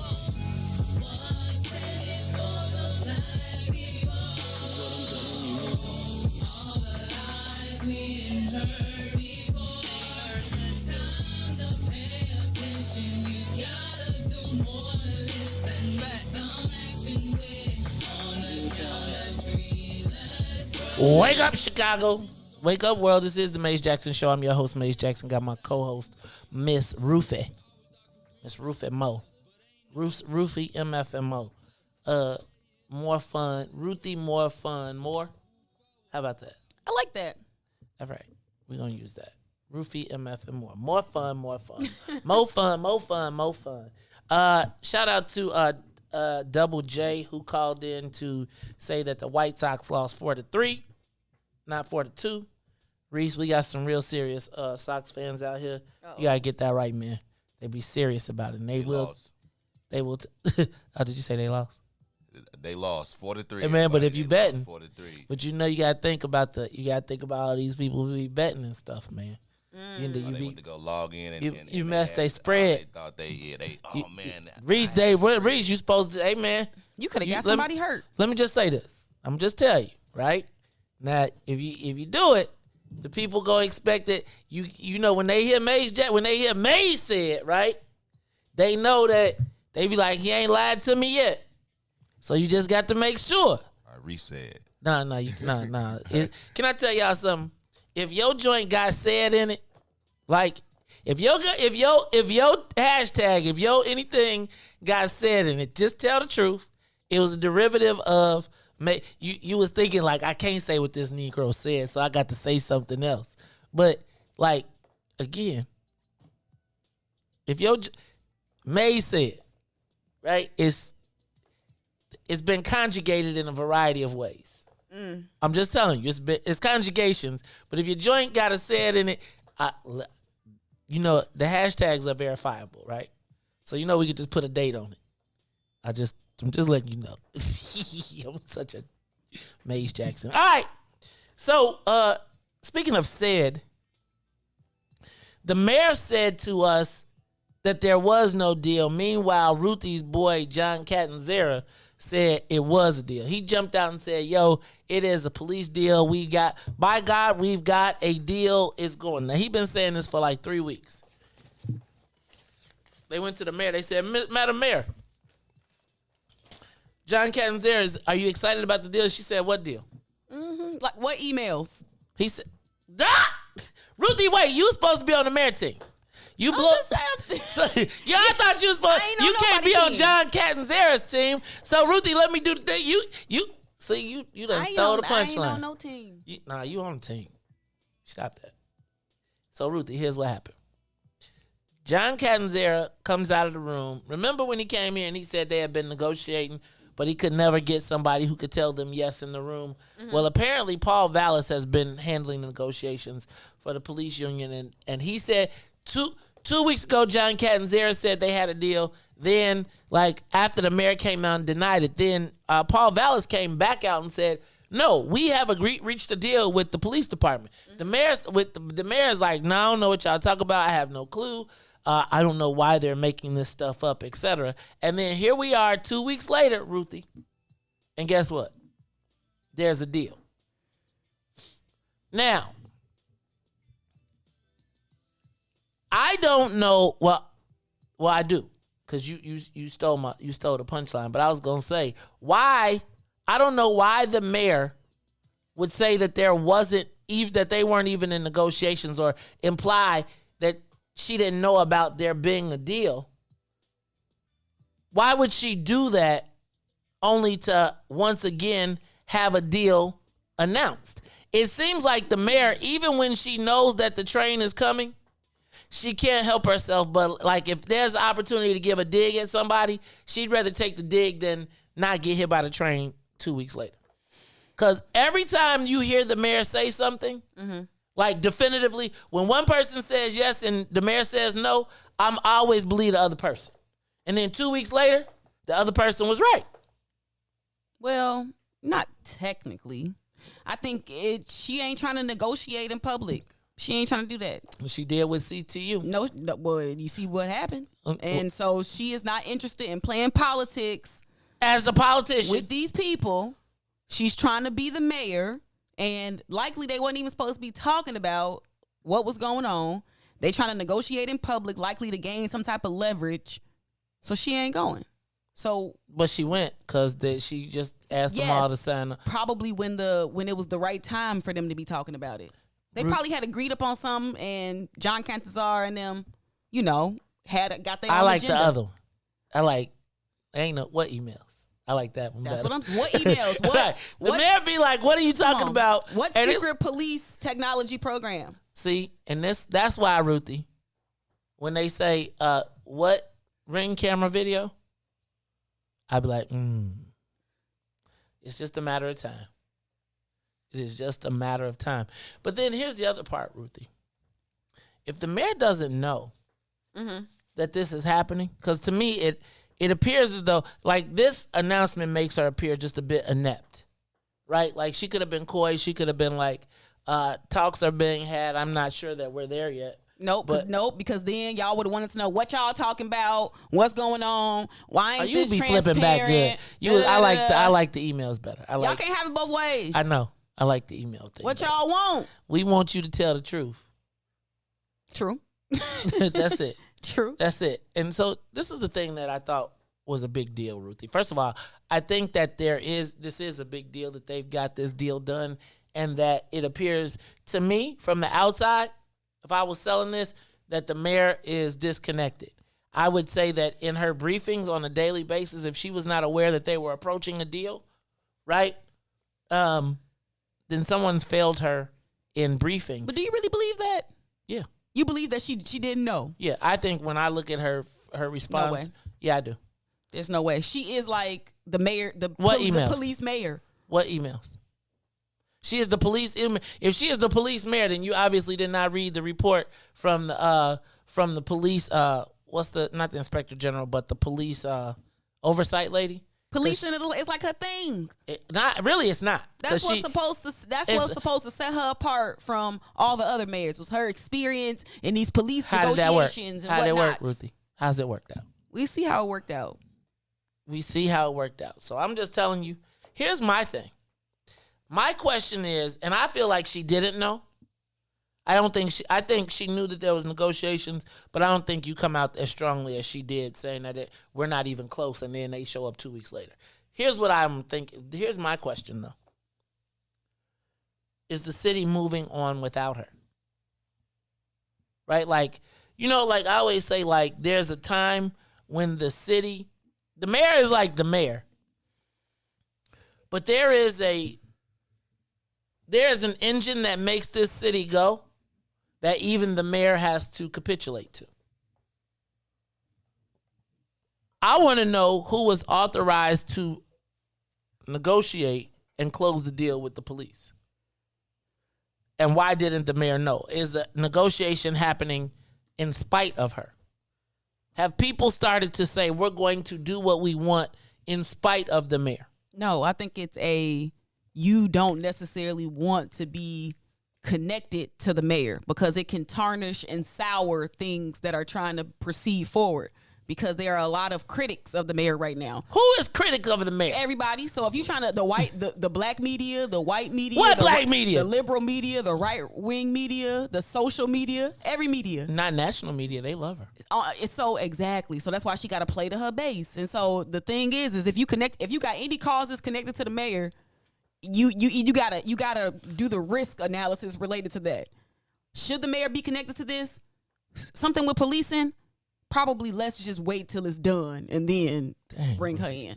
You gotta see the play, because we know if she would have been like, yeah, we negotiating, everybody would have been like, what y'all talking about?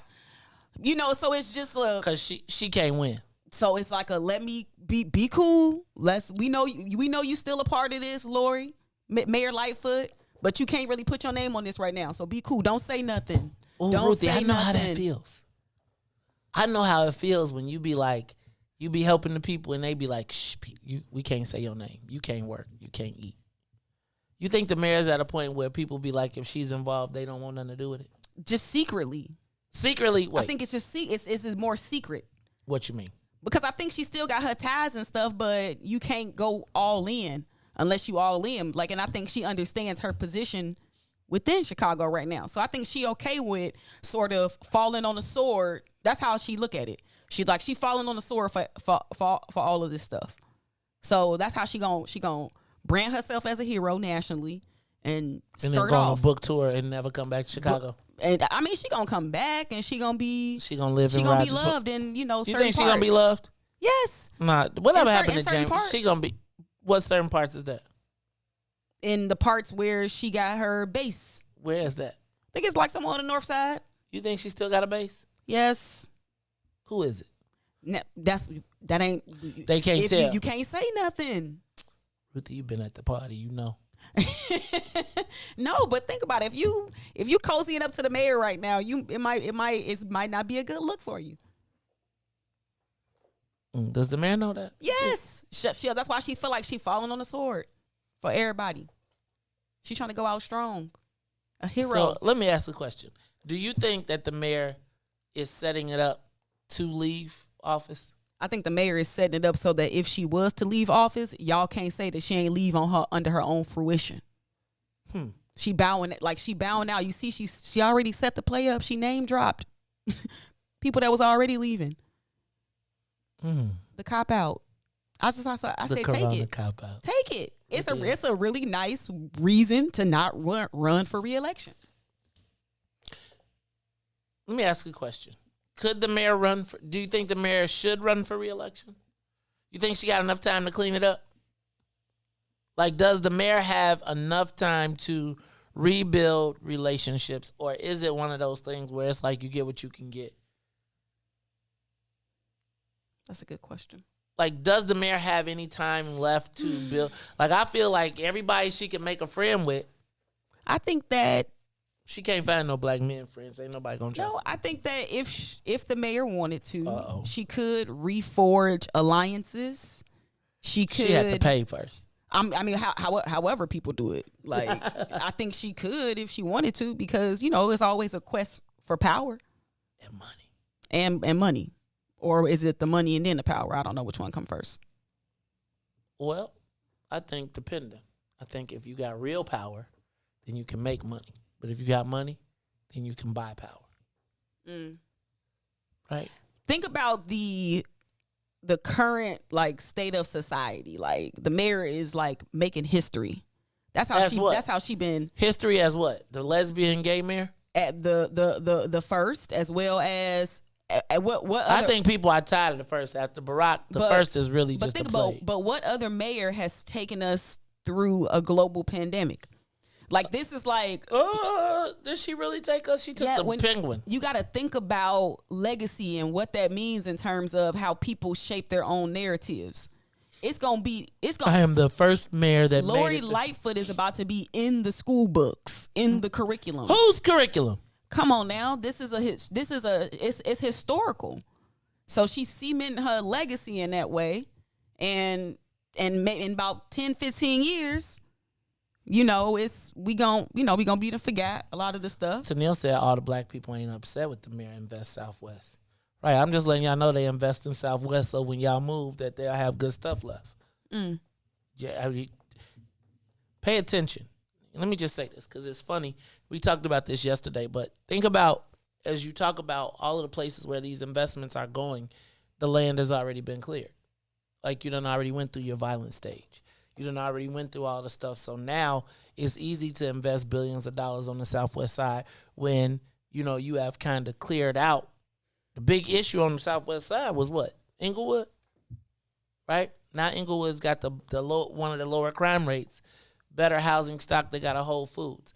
So black folks, like, let me just tell you that, because you say invest Southwest, and I got to preach just a little bit, because I used to live on the Southwest side. I used to live on 83rd and Kedzie, right? That was a solid from Western to Pulaski was a solidly black neighborhood. Upwardly middle class. It's Latino now up to Kedzie. Hey, y'all. We want to thank everybody from the WBGX audience who has joined us. Please continue to watch and join the show. You can catch us on Facebook Live or on YouTube or on Twitch or on Periscope. But the Maze Jackson Show will be back in just a few minutes. But again, everybody on WBGX, thank you for tuning in. Give us a call. 872-259-7474. 872-259-7474. We still gonna be live. So you know what? I ain't opening up the phone just yet. But stay tuned. Come on back with us. We'll be back after these messages. Plus news, traffic, and weather from DJ Reese the Ruler, who will get the Sox right, who lost 4-3. We'll be back. The Maze Jackson Show will be back after this break.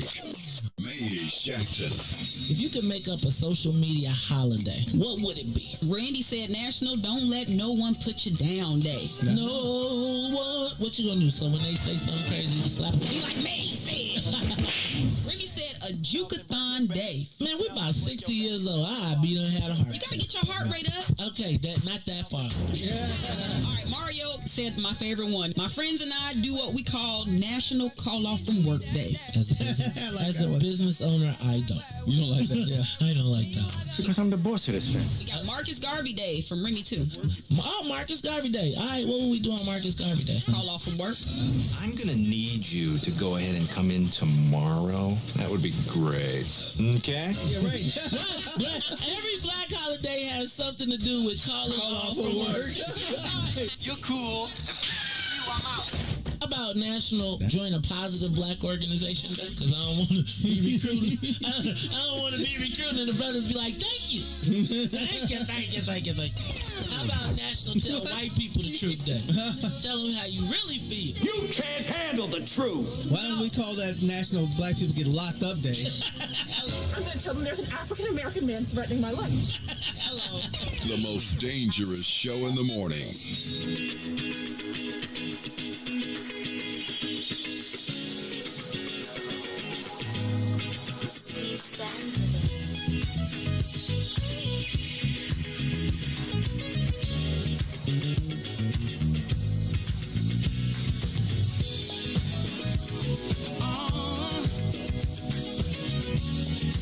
Let's reminisce.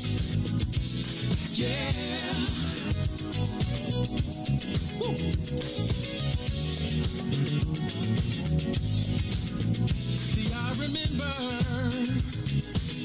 first day we met, a Thursday night at the club I'll never forget. Do you remember the words that I said? One night in my bed you'll never regret. And you, with your pretty brown eyes, I knew, baby, you would change my life. And you opened up my eyes to see I'm excited for our future, but I love our history. Let's throw back to the day that we first met. Let's throw back, I never will forget. Let's throw back to when we fell in love. Let's throw back, babe. I wanna throw back, babe. Is it just me? Don't you miss those nights sexing on the beach, playing Isley Brothers in between the sheets? And now we're taking flights from London to Belize, and we're popping bottles, endless shopping sprees. Still sexy as can be. I knew you're still the only one for me. Yeah. I'm feeling lucky as can be. I'm excited for our future, but I love our history. Yeah. To the day that we first met, let's throw back. I really wanna know. Let's throw back. Let's go back. Let's throw back. Let's go. I wanna go.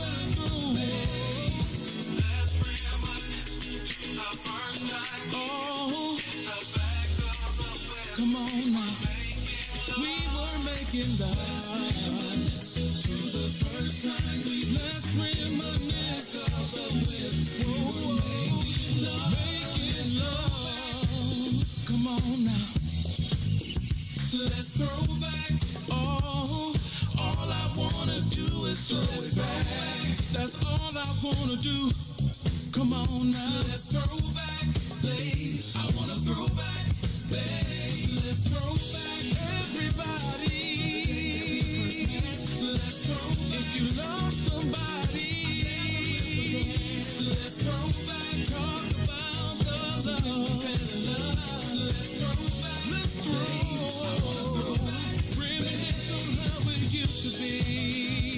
Oh yeah.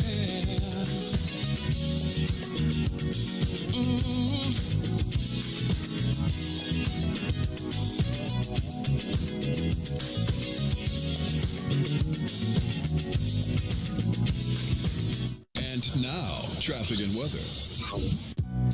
Good morning. What's in it for the Black People Media family? The time is now 8:05 a.m. and I am Reese the Ruler with your Chicagoland sports, traffic, and weather update. The Chicago Cubs beat the Reds 6-5. The Chicago White Sox lose to the Kansas City Royals 4-3. In traffic, on the Kennedy, O'Hare to the Loop, 36 minutes outbound to O'Hare, 50. On the Eden, inbound from Deerfield to the Circle, 48 minutes outbound, exchange to Deerfield, 52 minutes. On the Eisenhower, inbound from Thorndale to the Loop, 47 minutes, back out to Thorndale, 40. Stevenson, from I-355 to the Dan Ryan, 51 minutes, outbound 43. On the Bishop Ford, from the I-80 inbound to the Dan Ryan is 36 minutes, back out is 37. DeSable Lakeshore Drive, it is from 55th to Jackson, 9 minutes. From Jackson to 55th, 8 minutes. From Randolph to Bryn Mawr, 8 minutes. From Bryn Mawr to Randolph, 7 minutes. On the Dan Ryan, 18 minutes to the Loop, 15 minutes to 95th. It is currently 79 and sunny. Today will be a high of 91 and a low of 73. I'm Reese the Ruler. That is your traffic, weather, and sports update. Now back to the Mays Jackson Show.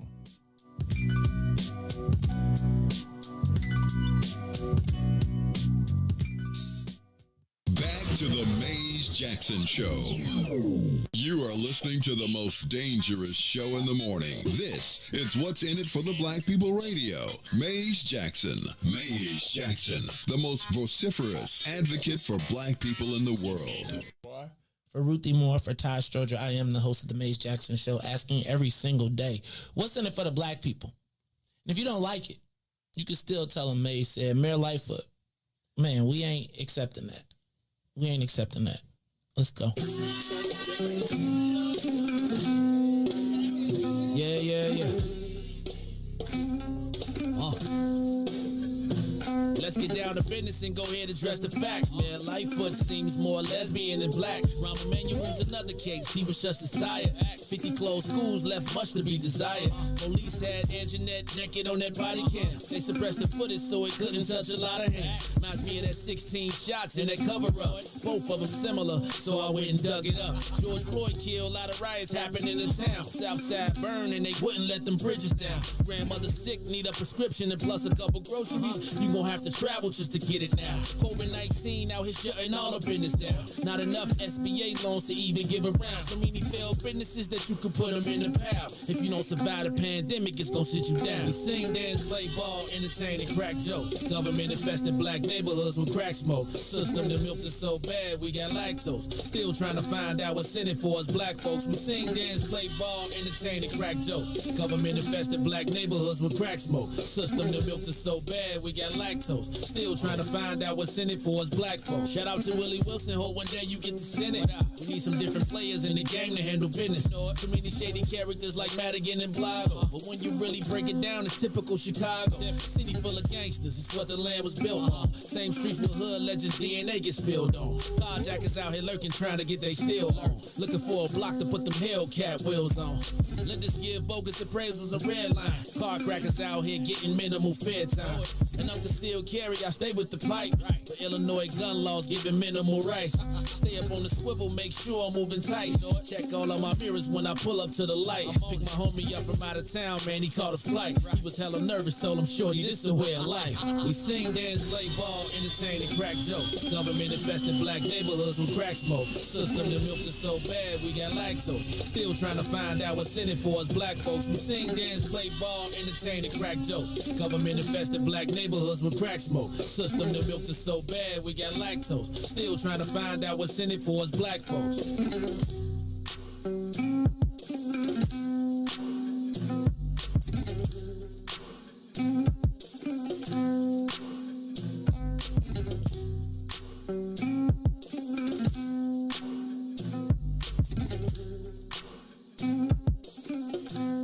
Wake up, Chicago! Wake up, world. This is the Maze Jackson Show. I'm your host, Maze Jackson. Got my co-host, Miss Ruthie Moore, and DJ Reese the Ruler on the ones and twos. Plus, DJ is doing the traffic and weather. Ruthie, I want to talk to you about your mayor again. It seems like once again,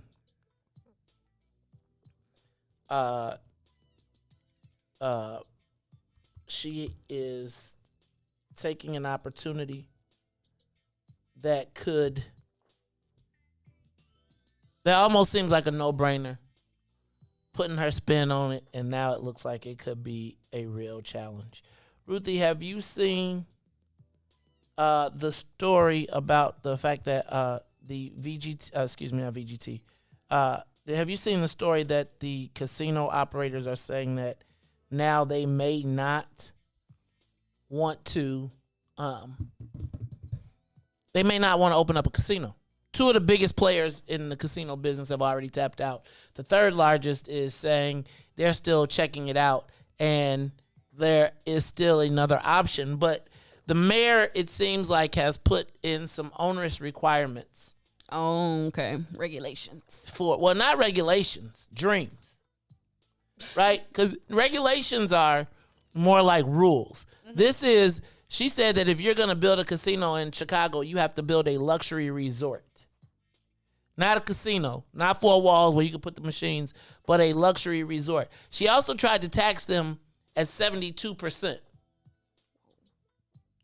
The Illinois General Assembly knocked that down to 40%. But I tend to think that the mayor and her team, who have spent a tremendous amount of time blocking black access to this industry, and we'll talk about that in this conversation, are finding out that money doesn't grow on trees, and that even though these things seem profitable, there's a business aspect to it. And one of the things that I notice about this mayor's government is that this mayor's government tries to tell everybody else how to spend their own money.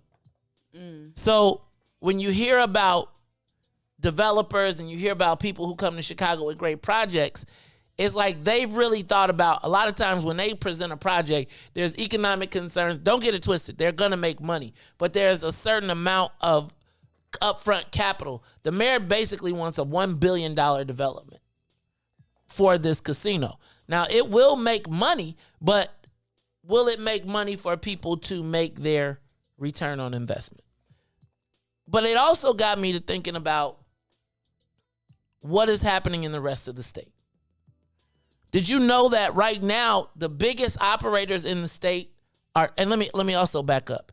Even in this casino deal that the mayor is proposing, and she's proposing minority participation, it still is no access point for the average black person. So if you're already a multimillionaire black person, then you can quadruple gazillion your dollars, because you can take $1 million, or you can take $500,000, give it to the casino, and then flip it and turn it into and multiply your investment. But there aren't very many opportunities for those of us who live in this city to access it, even as people from around the country descend on Illinois to take advantage of our gaming industry. But Ruthie, what would you do if I told you that the casinos are not the biggest gaming interest in the state of Illinois?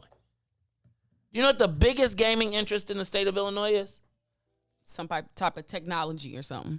Nope. What is it? You know when you go out to the suburbs and you see those Lotties and Dotties cafes, and you go to the suburbs and every bar you go and they got those video gaming machines in there that look like slot machines? Those are called video gaming terminals. Okay. Essentially, they are slot machines. Ruthie, what would you say if I told you that after taxes, those machines make $151 million a month? A month? Mm-hmm. A month. That's a lot of money. What if I told you that gaming in Illinois is a $1 billion industry in which we are completely left out? And now they're talking about building this casino in Chicago that's another that basically we've been priced out of. So you can't come with your little $30,000 investment and get in and be with the big boys. And now the casino operators are saying that they're not interested. Now I got to put out there though, check this out. What would you say if I told you that there are 7,578 establishments in the state of Illinois that actually allow gambling, slot machines? 7,000? There are approximately 7,500 slot machines in Illinois. Oh, wow. That means that there are a total, basically they bring in after tax, in the month of May, after tax, they brought in $151 million, a little bit over $151 million. You know how we all screaming about cannabis? Mm-hmm. There's a whole nother revenue stream that's happening everywhere in the state except for Illinois. Now, here's the funny part. As these casinos start to push back on what the city is trying to do as it relates to the casino, you'll start to see that these video gaming terminal operators are now trying to encroach upon the city, right? Plus sports betting. Now, within that realm, though, Ruthie, what would you say if I told you that there are no black people in that space? So 150, think about this. 3 companies, J&J Gaming, Excel, and Gold Rush, they control 70% of the total market. No black ownership at all. Ruthie, they're pulling down $151 million. And every establishment is making about $10,000 a month. We're out of that business. We have no access to it in Chicago. They have access to it in the suburbs, but guess who owns them in the suburbs? Who? The white boys. In all the blackest of the black suburbs. And so here we sit as the mayor seeks to create a multi-billion-dollar industry that people are pushing back on. And even in that process, guess what they got? No black participation. Ruthie, think about this, though. Think about this. One company, J&J, brings home $22 million a month after they pay out all of their partners. $22 million a month. No black partnerships, no black ownerships, no black distributors, no black nothing. $22 million per month. And guess who's sitting at the Lotties and Dotties pubs in the suburbs? Your mama and them. So let me also say that we came to the city of Chicago and said to the city of Chicago, hey guys, we don't have a space in this industry, but we have an opportunity. Remember I told you about the sweepstakes? Remember how the white guys was out there corrupting and criminalizing them, and the black folks got involved and cleaned it up, and now it's like we say every Arab corner store in the city of Chicago, every Indian corner store in Chicago. I was in Beverly, Ruthie. Literally, I was in Beverly on Saturday stopping to get a Snapple, and I'm talking about Beverly is the whitest of the white people. Inside, I go into their corner store, and guess what they got? Sweepstakes machines. So we go to black elected officials and say, hey, y'all, these white guys are making $22 million a month. Just one company. A month. Can you please let us in? You know what they tell you to even get to be able to be one of these 22 million? You got to have $250,000 cash. And you had to be able to prove where you got it from for 3 years. So what does that mean? How many black people get an opportunity to participate in it? Because can I tell you, and then what they do is they price you out of it and then come back and ask you, can they rent your facility? And they pay you $10,000 off the $22 million that they made off you. And you be like, yeah, thank you. Thank you, please. I got to understand, when do we create these opportunities for ourselves? Ruthie, I was thinking about the mayor in this casino, though. Who are the black people that get a piece? There's no opportunity for black investment unless you're at a certain level. At the meantime, white guy, they've put in, do you know that if you try to do in the VGT business, if you got a felony, if you ever been involved in crime, they can cut you out? So what does that do? Put you out of business. You got to have a liquor license. No access. So they create all these barriers, tell you why we should not be able to participate as these white boys are pulling down. Can you imagine the gravity of a white guy saying that we don't want them Negroes over there to participate in the business at all while we make $22 million a month and y'all stay poor, but we want to invite y'all to come to our spaces in your neighborhoods. So when you go to Harvey, when you go to Dalton, when you go to all these places, you got to ask yourself, who are the people that are benefiting? Yeah, the municipality makes taxes, but how many black people are getting wealthy off of, again, white folks put those joints and stop us from participating? I am asking right now, when we see all of these billions of dollars being prepared to be made, what is the plan for black people to participate? Because it's not as sexy. This stuff ain't as sexy as cannabis. But Ruthie, $22 million for one company a month. And then they could spend $1 million saying don't let nobody else in the industry because it'll be bad. So that one place that black people have access to, sweepstakes. We got white folks talking black folks out of being involved. So white folks telling the black legislators and leaders not to be involved.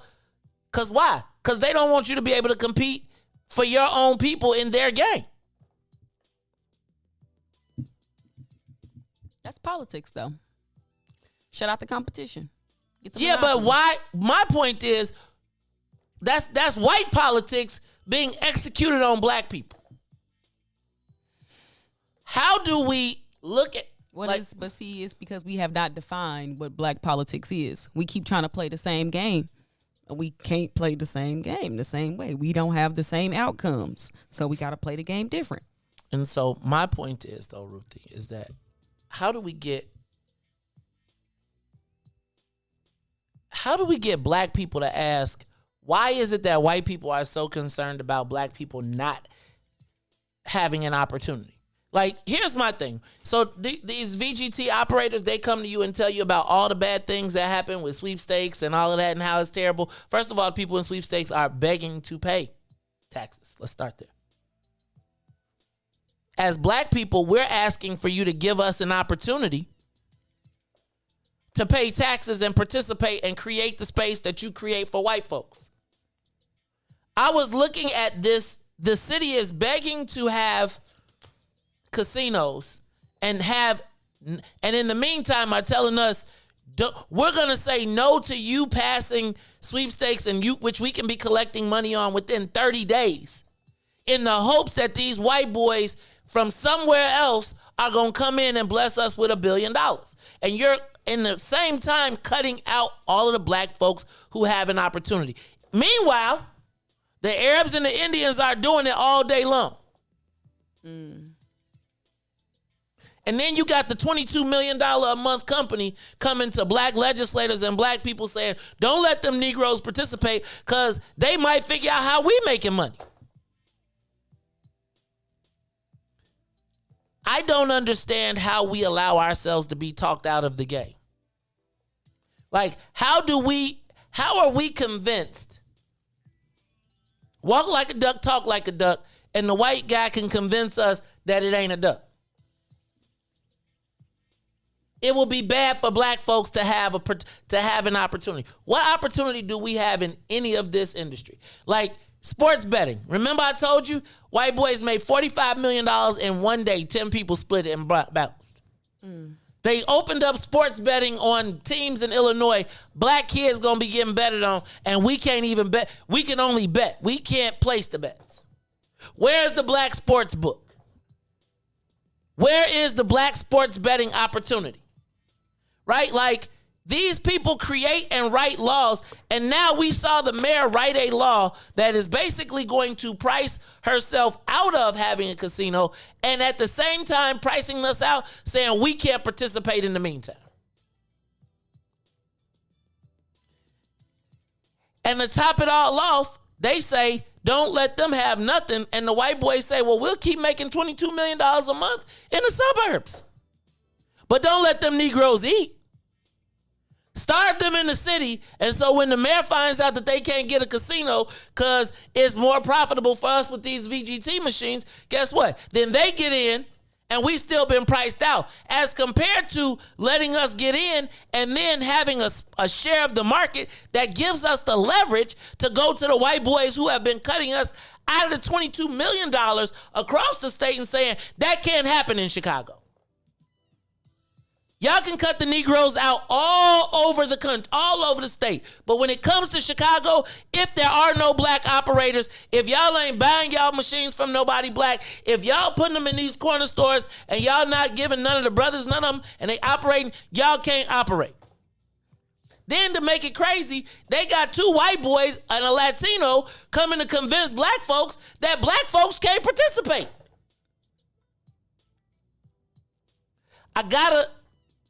Look, y'all, check this out.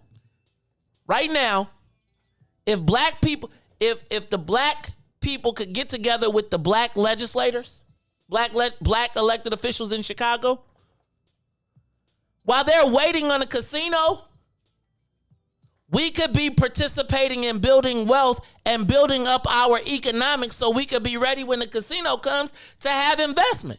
Imagine if black folks at the airport were able to put their machines in, to put the sweepstakes machines in, because we now have black ownership, and they say the test pilot program is in these black ownership, and now until we get a casino, the black folks get to operate. Then when them white boys come with the casino and they say you need 250,000, there'll be somebody with 250,000. Right now they say if you ain't got 250,000 that you can show, you can't participate. How many black people you know got 250 liquid? The mayor tells you that gambling is officially legal around the state, but then say when the black folks got a solution as to how we can get in, we ain't even got to fight with the white boys. We done already did all the work. So it's like, again, you trying to tell me that white boys can make $22 million. One company can make $22 million with no black participation in the suburbs. They're trying to open up an opportunity in the city, and we can't even, and we could get the jump on the game. Like the jump. And they won't give us the jump for the hopes that some white folks from somewhere else is going to come and make rich and make off one payment.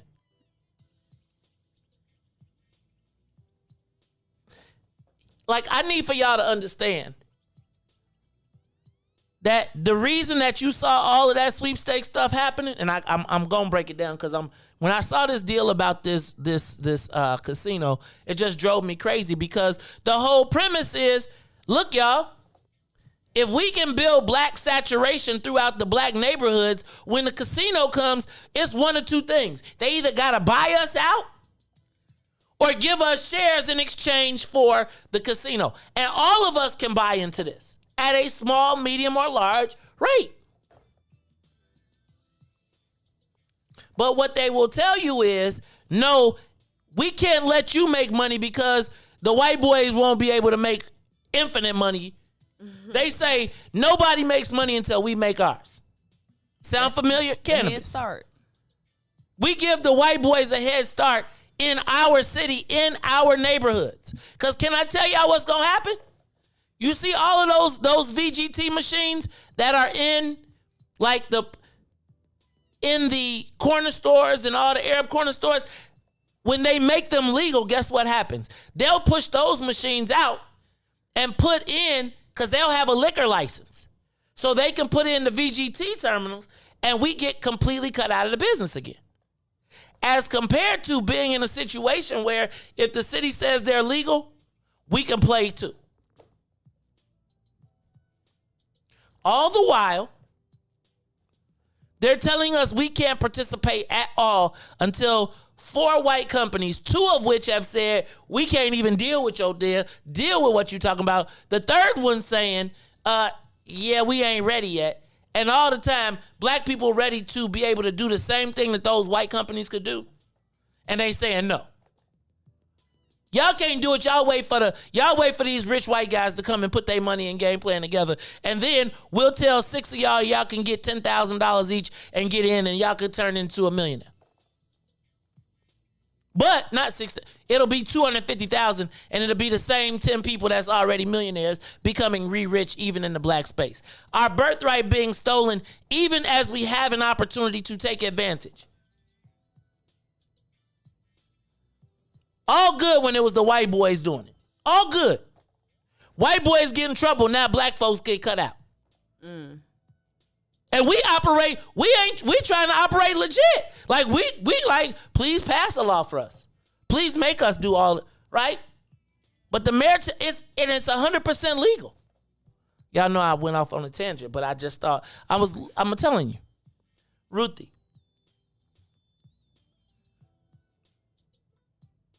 The Black Wealth Initiative has negotiated a deal for black people in the sweepstakes space.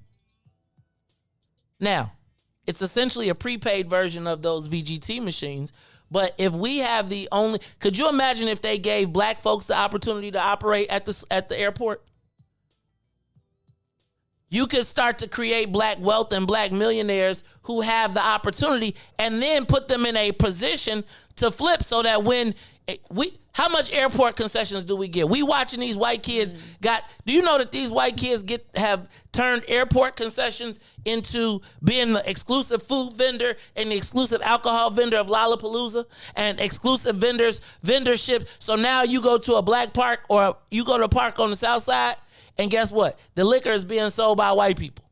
And the concessions is being sold by other white people. So they've taken us up and carved us up again. Why can't we put ourselves in play this time? You need revenue. They like, black folks, Ruthie, I went to the city and said, hey, yo, we could get y'all $50, $60 million in revenue.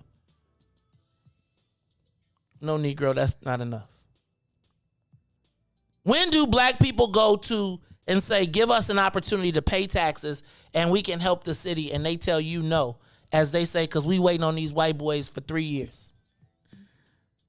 No, you can't get in because, so imagine right now, could you imagine at the auto show? Can you imagine at all of these big places where black folks the Black Wealth Initiative has created an opportunity for black folks to play in a same arena.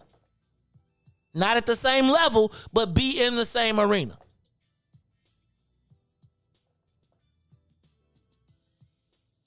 Who do you talk to? Who is the visionary that says, you know what? That machine looked like the white boy machine, and the white boys got all the advantage everywhere else but in Chicago. When does that ever happen? Look, it's the Maze Jackson Show. We're gonna take a quick break. Reese gonna hit you with some traffic news and weather. Y'all need to reach out to Tennille on the Black Wealth Initiative. Reach Tennille on the Black Wealth Initiative. We should be able to control our own neighborhoods. Hey man, everybody comes in and takes money out. Why we can't get the airport? Why we can't put our machines somewhere? And imagine walking through the airport and hearing all the lights, the dings, the bells, and knowing that money is going to not just white folks, but black folks too.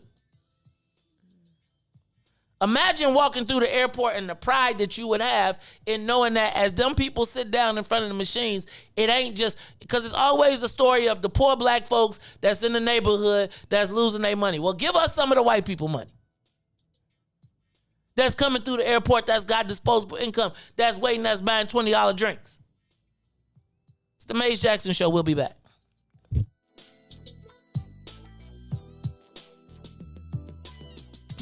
Maze Jackson Show. We'll be back after this break. Broken screen? Crash system? Are you in need of spyware or virus removal from your computer?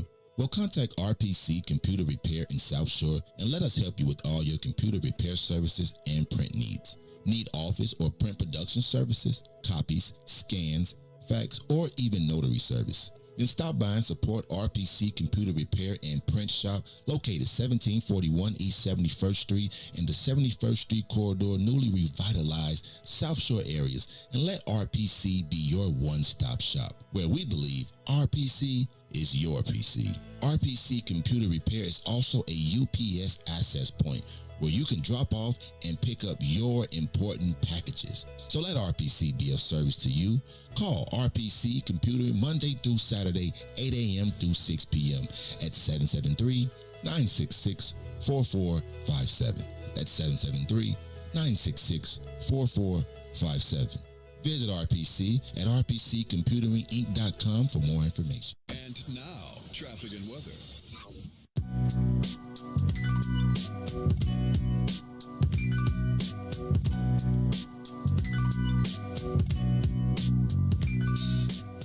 Good morning. What's in it for the Black People Media family? It is now 8:36 a.m. and I am Reese the Ruler with your Chicagoland area sports weather and traffic update.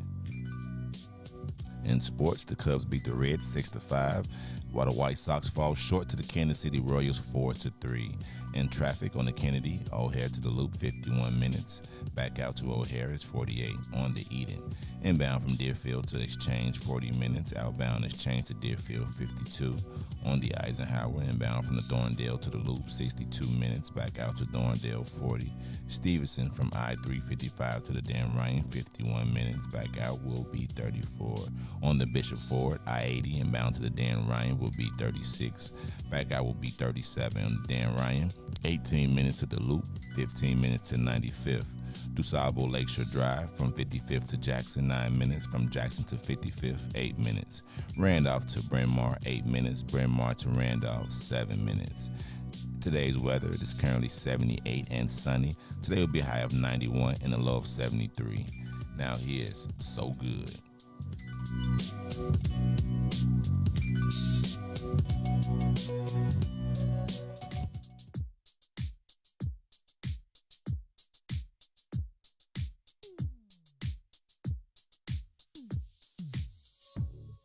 don't know what you did, but you did it right. Girl, you make it look so easy. Everywhere you go, heads turning left and right.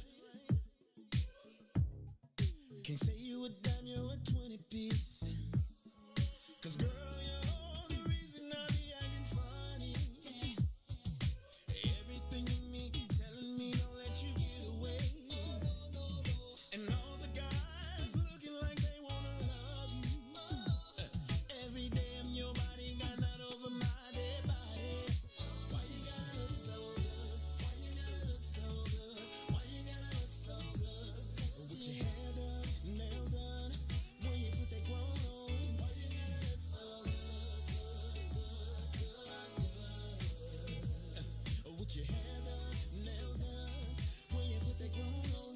Why you gotta look so good? I can look and see you're not an average chick. You're shutting it down everywhere you go. Girl, I want you as bad as I want a check. 'Cause you're sexy from head to toe. Girl, you're the reason I be acting funny. Everything in me telling me all that you get away. And all the guys looking like they wanna love you. Every day I'm your body, got not over my dead body. Why you gotta look so good? Why you gotta look so good? Why you gotta look so good? With your hair done, nails done. Good. Why I gotta look so good? Why I gotta look so good? Why I gotta look so good? You ever put yourself in the songs? When you do the songs, I be putting myself in the songs. Like, you know, I be like, I do the I always, you know, like I change it to Maze. Like if they can, if it's a one syllable, I'm always gonna put it in there. Put yourself? Yep, I gotta be the superstar. All right, y'all, it's the Maze Jackson Show. Maze Jackson, DJ Reese the Ruler, and Ruthie Moore in the building. Ruthie round here. Ruthie, what you over there doing? Wake up. What you doing? Oh, sending some emails. See, Ruthie Sending be some double text tasking. message. She be like, look, I'm getting my work done to hold your dig. Look, y'all, it is the Maze Jackson Show. All of the neighborhood opportunity bonus funds that I mean. So look, y'all be telling me all type of crazy stuff. It's funny. I be like, y'all, I be hitting on some notes, and then y'all want to be like, yeah. All I'm saying is, let me just say this. I don't know why we have to wait. Like, black people have a solution, an in the meantime solution for the city of Chicago, even as the mayor is having challenges. Ruthie, we literally could have the city of Chicago making money off of people and sweepstakes until they get a casino. Like, imagine the city needs revenue and they could be in 30 days, but when the black people say we can show you how to do the same thing the white folks do, they be like, no. We got to wait for the white people. Like, I guess my question is, why wouldn't we give ourselves the opportunity to take full advantage? What? How come when the black folks got an idea, people think you're going to get in trouble when it's black folks then? When it's white folks, they be like, oh, yeah, that's an innovation. It's a disconnect between emerging industries and our ability to access that wealth. No, it's a disconnect between black emerging industries and black people understand. Like, I feel like white folks be like, is this an opportunity to make you rich? I think emerging industries is a big thing. Innovation. That's what everybody's trying to do. And part of it is that they don't wait to do it. They do it and then they'll get the laws changed if necessary. Which That's is the difference. We be worried about getting in trouble. Because we will get in trouble. Because the white people will be like, get them in trouble. And after they're all in trouble, then we'll move in and then we'll come back and we'll let y'all out. We'll give y'all expungements. We'll expunge y'all for doing all the same stuff. Like okay, I'm through. I'm through talking about it. City of Chicago, just like to point out to all of our elected officials, literally, you could literally give an unprecedented opportunity to black people in this industry just by the delay in the casinos. And if they say once the casinos are here, take them out, just tell the casinos they got to pay the black people. Why y'all account everybody money for everybody else except for when it's black people to get paid right.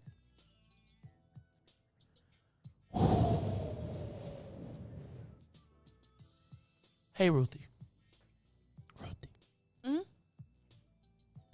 Did you know that Chicago Magazine came out with its new best list? It was interesting. They came out with this. It's called the Best of New Chicago.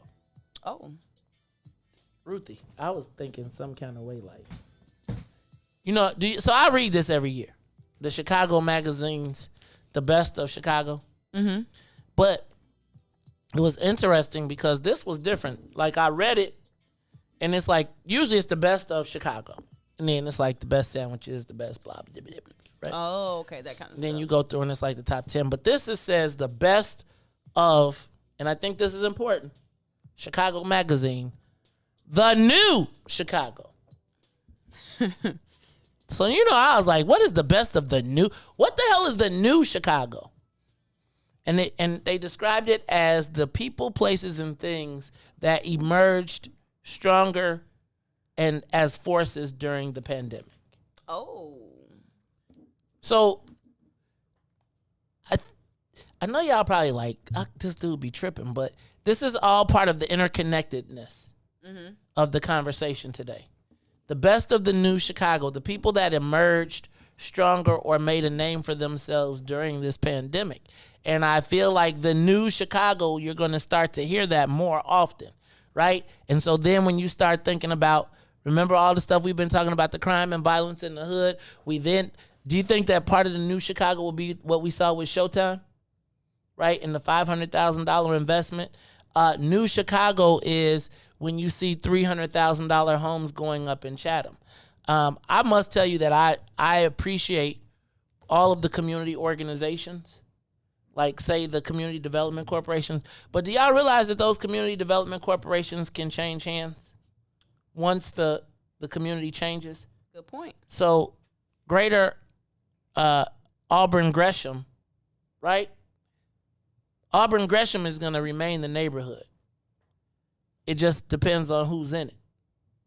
And so oftentimes when we build infrastructure for other people. Remember how I was telling y'all last week how St. Anthony bought the hospital bought the land, used their nonprofit status to buy the land for $5 million, then traded it up to another corporation who gave them their space back, and then they built a $600 million job training and facility on the site of the old Washburn Training Academy, which was what our black legislators fought for. So it's often like when Antonio was talking about Invest Southwest, which neighborhood opportunity fund money, etc., which is all cool. But I think that's 27 people. But the other part that I think you got to understand is that they don't look at it for now. They look at it for the future. Mm-hmm. And so, again, even when we built as we talked about the Whole Foods in Inglewood, we were thinking about it in the now. They were thinking about it in the future. Because think about our immediate needs. We be down so bad that you think about, we really need access to these fresh fruits and vegetables above all things. But again, so then the white people come build a community garden. It's the same thing with emerging industries. Like, that's how they sometimes can get us, because our immediate needs be, more pressing than our long-term. Right. Well, it's more so than, because to me, long-term is collective. I feel like we don't have that level of connectivity amongst ourselves. Let me give you a perfect case example. When I was working in the 18th ward, Bogan was becoming a bad high school, or quote unquote. The white folks was like, we need another high school because Bogan is bad and blah, blah, blah, blah, blah, blah, blah. And I remember we built a high school, state of the art, new on the southwest side. And the black folks in the neighborhood were so excited. And guess what now? It's a Latino school.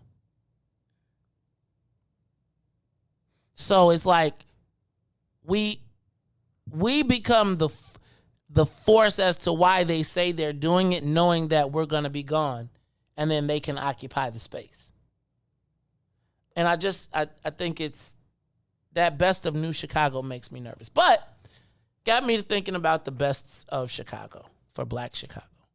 And so before anybody does it, I'm going to do the best blacks, the best of Chicago, and I'm going to do a list, right? And I'm going to ask people to vote. And I'm going to open up categories, and we're going to put those categories up for a week, right? And we're going to ask you all to vote on them. And then we're going to have our own recognition and awards of the best of Black Chicago. Because in the book, it talks about the best, like, you know, they do best restaurants, best experience, best everything. So I was going to ask you a few questions while we're here.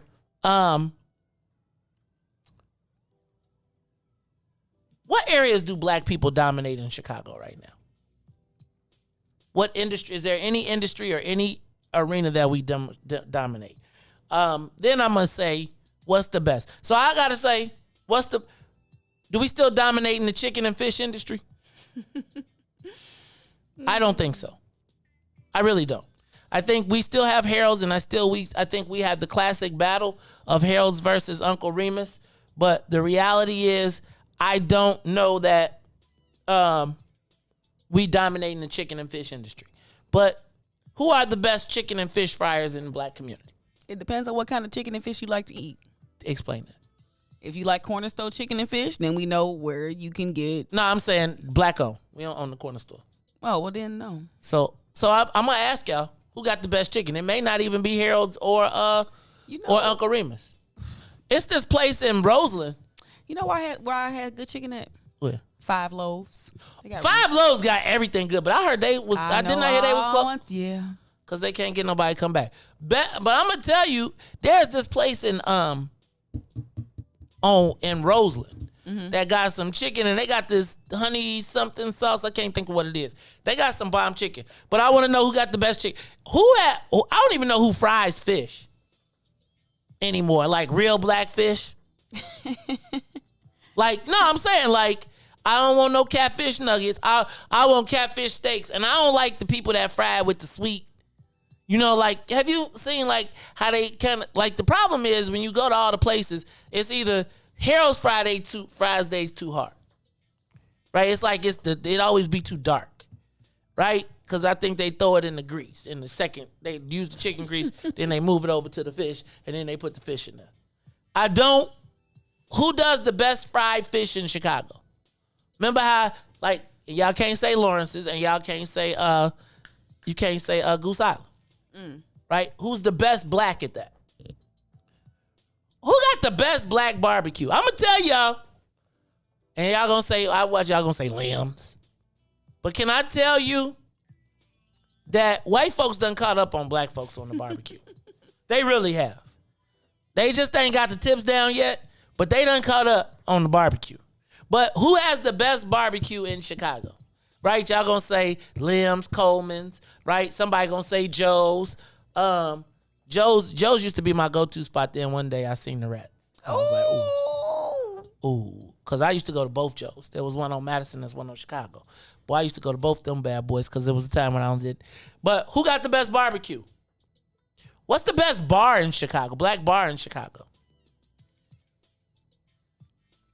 Alice's is too vinegary. I like Honey One. Some days though they get white.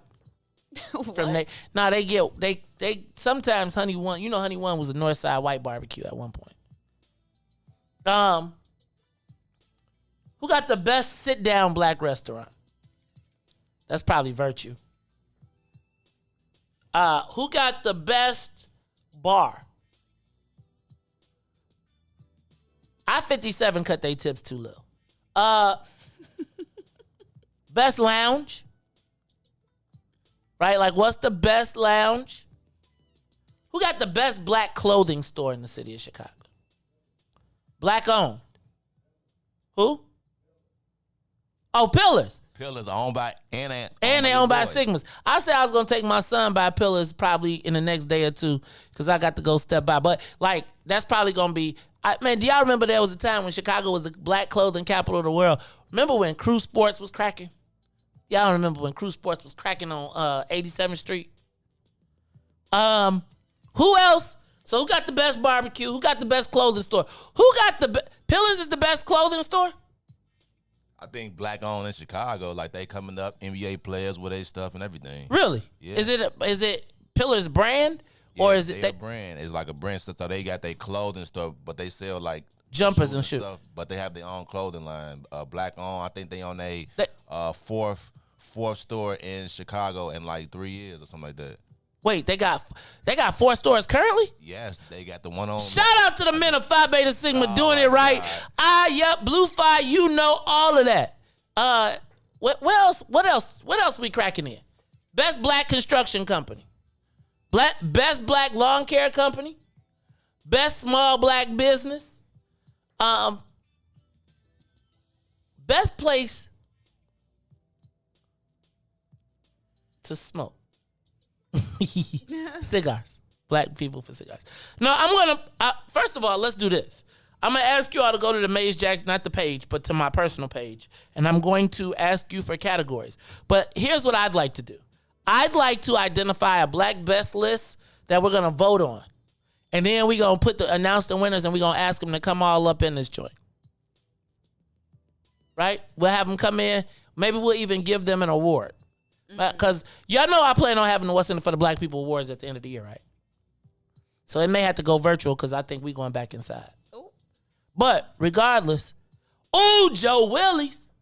Joe Willie's done snuck up on mugs. That whatever that sauce is, whatever that sauce is, they put them wings in and you dip your shrimp in. Oh yeah. Joe Willie's is a no joke. Best black sandwich in Chicago. I can't give it to Home of the Hoagie no more. That weight just blow me. It does. Woo. So now I might go with Haley's Hoagies. Haley's be snapping. See, but then what we're going to do is we're going to come up with a list and we're going to go check out all of those things. What's the best black church in Chicago? Woo, you want to get them started? You know they're going to say John Hanna. Don't play. John Hanna. No, they go. Lisa Cooper gonna say, Reverend, what's his name? Jack Meeks. Then you know you're gonna have the fellowship people. Then you know what's the big black church on the west side. Then you gotta get Reverend out there in Maywood. I can't think of his name. Claude. I know exactly. He got a big old church. Yeah. Who got the best black church in the city of Chicago? Who got the best choir? Oh no, because I'm gonna have a contest. We're gonna do the best choir. We're gonna do the best choir with the Church Chicago. Look, Adrian said Progressive Baptist Church. Trinity, amen. Trinity lost me when they endorsed Anna Valencia. They lost me with that one. I was like, all these black folks, and before we can even do nothing. Apostolic, man. Nobody in apostolic live in apostolic neighborhood, though. Them churches drive in and drive out. Y'all remember when Johnny Coleman used to be the truth? All right. What's the best black car wash? It's one on Madison in California. I'm going to tell you, I be getting the best car washes, but it's just hectic. They be like, on the wall, it says no blunts, no primos, no cocaine, no. But I'm going to tell you, it's a car wash like a mug. And you get a show. You get a show, too. Let's see. What is the best? So we're going to come up with the best blacks, and then we're going to come up with a list. Because here's the other thing that I got to come up with. And I know that the black pages exist. But I feel like I don't know how widespread it is. So I feel like people ask us all the time, and I need a list. Who are the best black attorneys? Right? Who is the best black accounting firm? Right? I want to get not just, but like, who are the bests? Who is the best black media outlet? What's in it for the black people media? I'm going to put my thumb on the scale on that. Best strip club. This is not Week Wednesdays. Thank you very much. Yeah, he don't speak to everybody. He don't even speak to me. I think he'd be like, listen, but I really do. Best black beauty supply store, best black nail shop. Look, Ryan, you want to be a co-producer on the show, man, just call us or something. Look, Reese looked up like, no, you ain't gonna be no co-producer. That's my job now. Best black dealership. What's my man? The A. They begin with an A. They in Bolingbrook and they're at, I want to have a hair contest. I would love to have the best hairstylist. Like, who's the best loctician? Who does the best locks? Who got the best beauty supply? I think Issue's gonna win. Who's the best black blogger? Ooh, best black. Do black people groom dogs? Y'all take y'all dog to the groomer. Y'all know y'all like to take y'all groomers to the white people dogs, though. Oh, my goodness. No, there are black grooming places you can take your dog. Where's the best black kennel? Best black, best black doggy supply. Wait, is there a black pet? Remember when there used to be black pet stores? There used to be black everything stores. We couldn't use the white What people's. is the best advantage? What is the best... Yeah, what is the best black corner store? There is one. No, I know there's one because my man Calvin and his wife, I want to say, Dr. Audrey, the best black doctor. Right. Who's the best black dentist? Right? I think it's Dr. Barnes, maybe. I be trying to get an appointment. Who is the best black businessman and woman, best black business owner? Right? Who got the best black morning show? I think we know the answer to that. I'm just telling y'all. It is the Maze Jackson. Ooh, black cleaners. It's only like 2. But nah, they got history. So my thing is here, guys, if we can come up with a best of, and then we can break that list down by region, then maybe I could get an assistant and they could put that together. But look, y'all, best black jerk, that's me. Oh, you mean chicken? You funny, Mace. Well, they do call me a jerk, though. Best black jerk. All right, y'all. And woman. Because, black women in business, you see how the mayor's doing taking care of her business. Oh, it must be 9 o'clock. She representing for y'all. Must be 9 o'clock. Why? Because it's time for you to go? People, your mom be like, you must be getting sleepy. And you start acting silly. You must be getting sleepy. Hey, the Woodlawn Dental Gallery, is that the one that's the blue building? Dr. Perry used to be my dentist. You know how you remember people when they was nice when you was a kid and then you meet them again, they be old and mad? That's how Dr. Perry was. So look, y'all, we're going to come up with a best blacks list. And then we are best black workout facility, best black boat, best black venue, donut shop. All right, y'all. Let's get the best list, best of list going.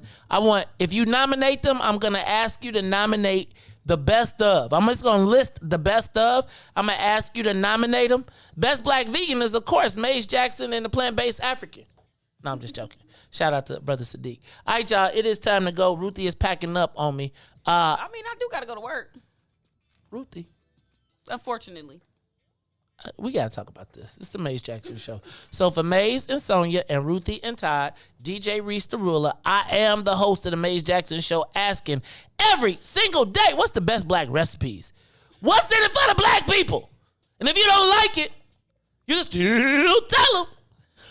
Maze said, we out of here. Peace. Kerry better win the best black politician, too. I'm just telling y'all because I'm going to put that up there because that's just what it is. It's the Maze Jackson Show. We'll be back tomorrow. Peace.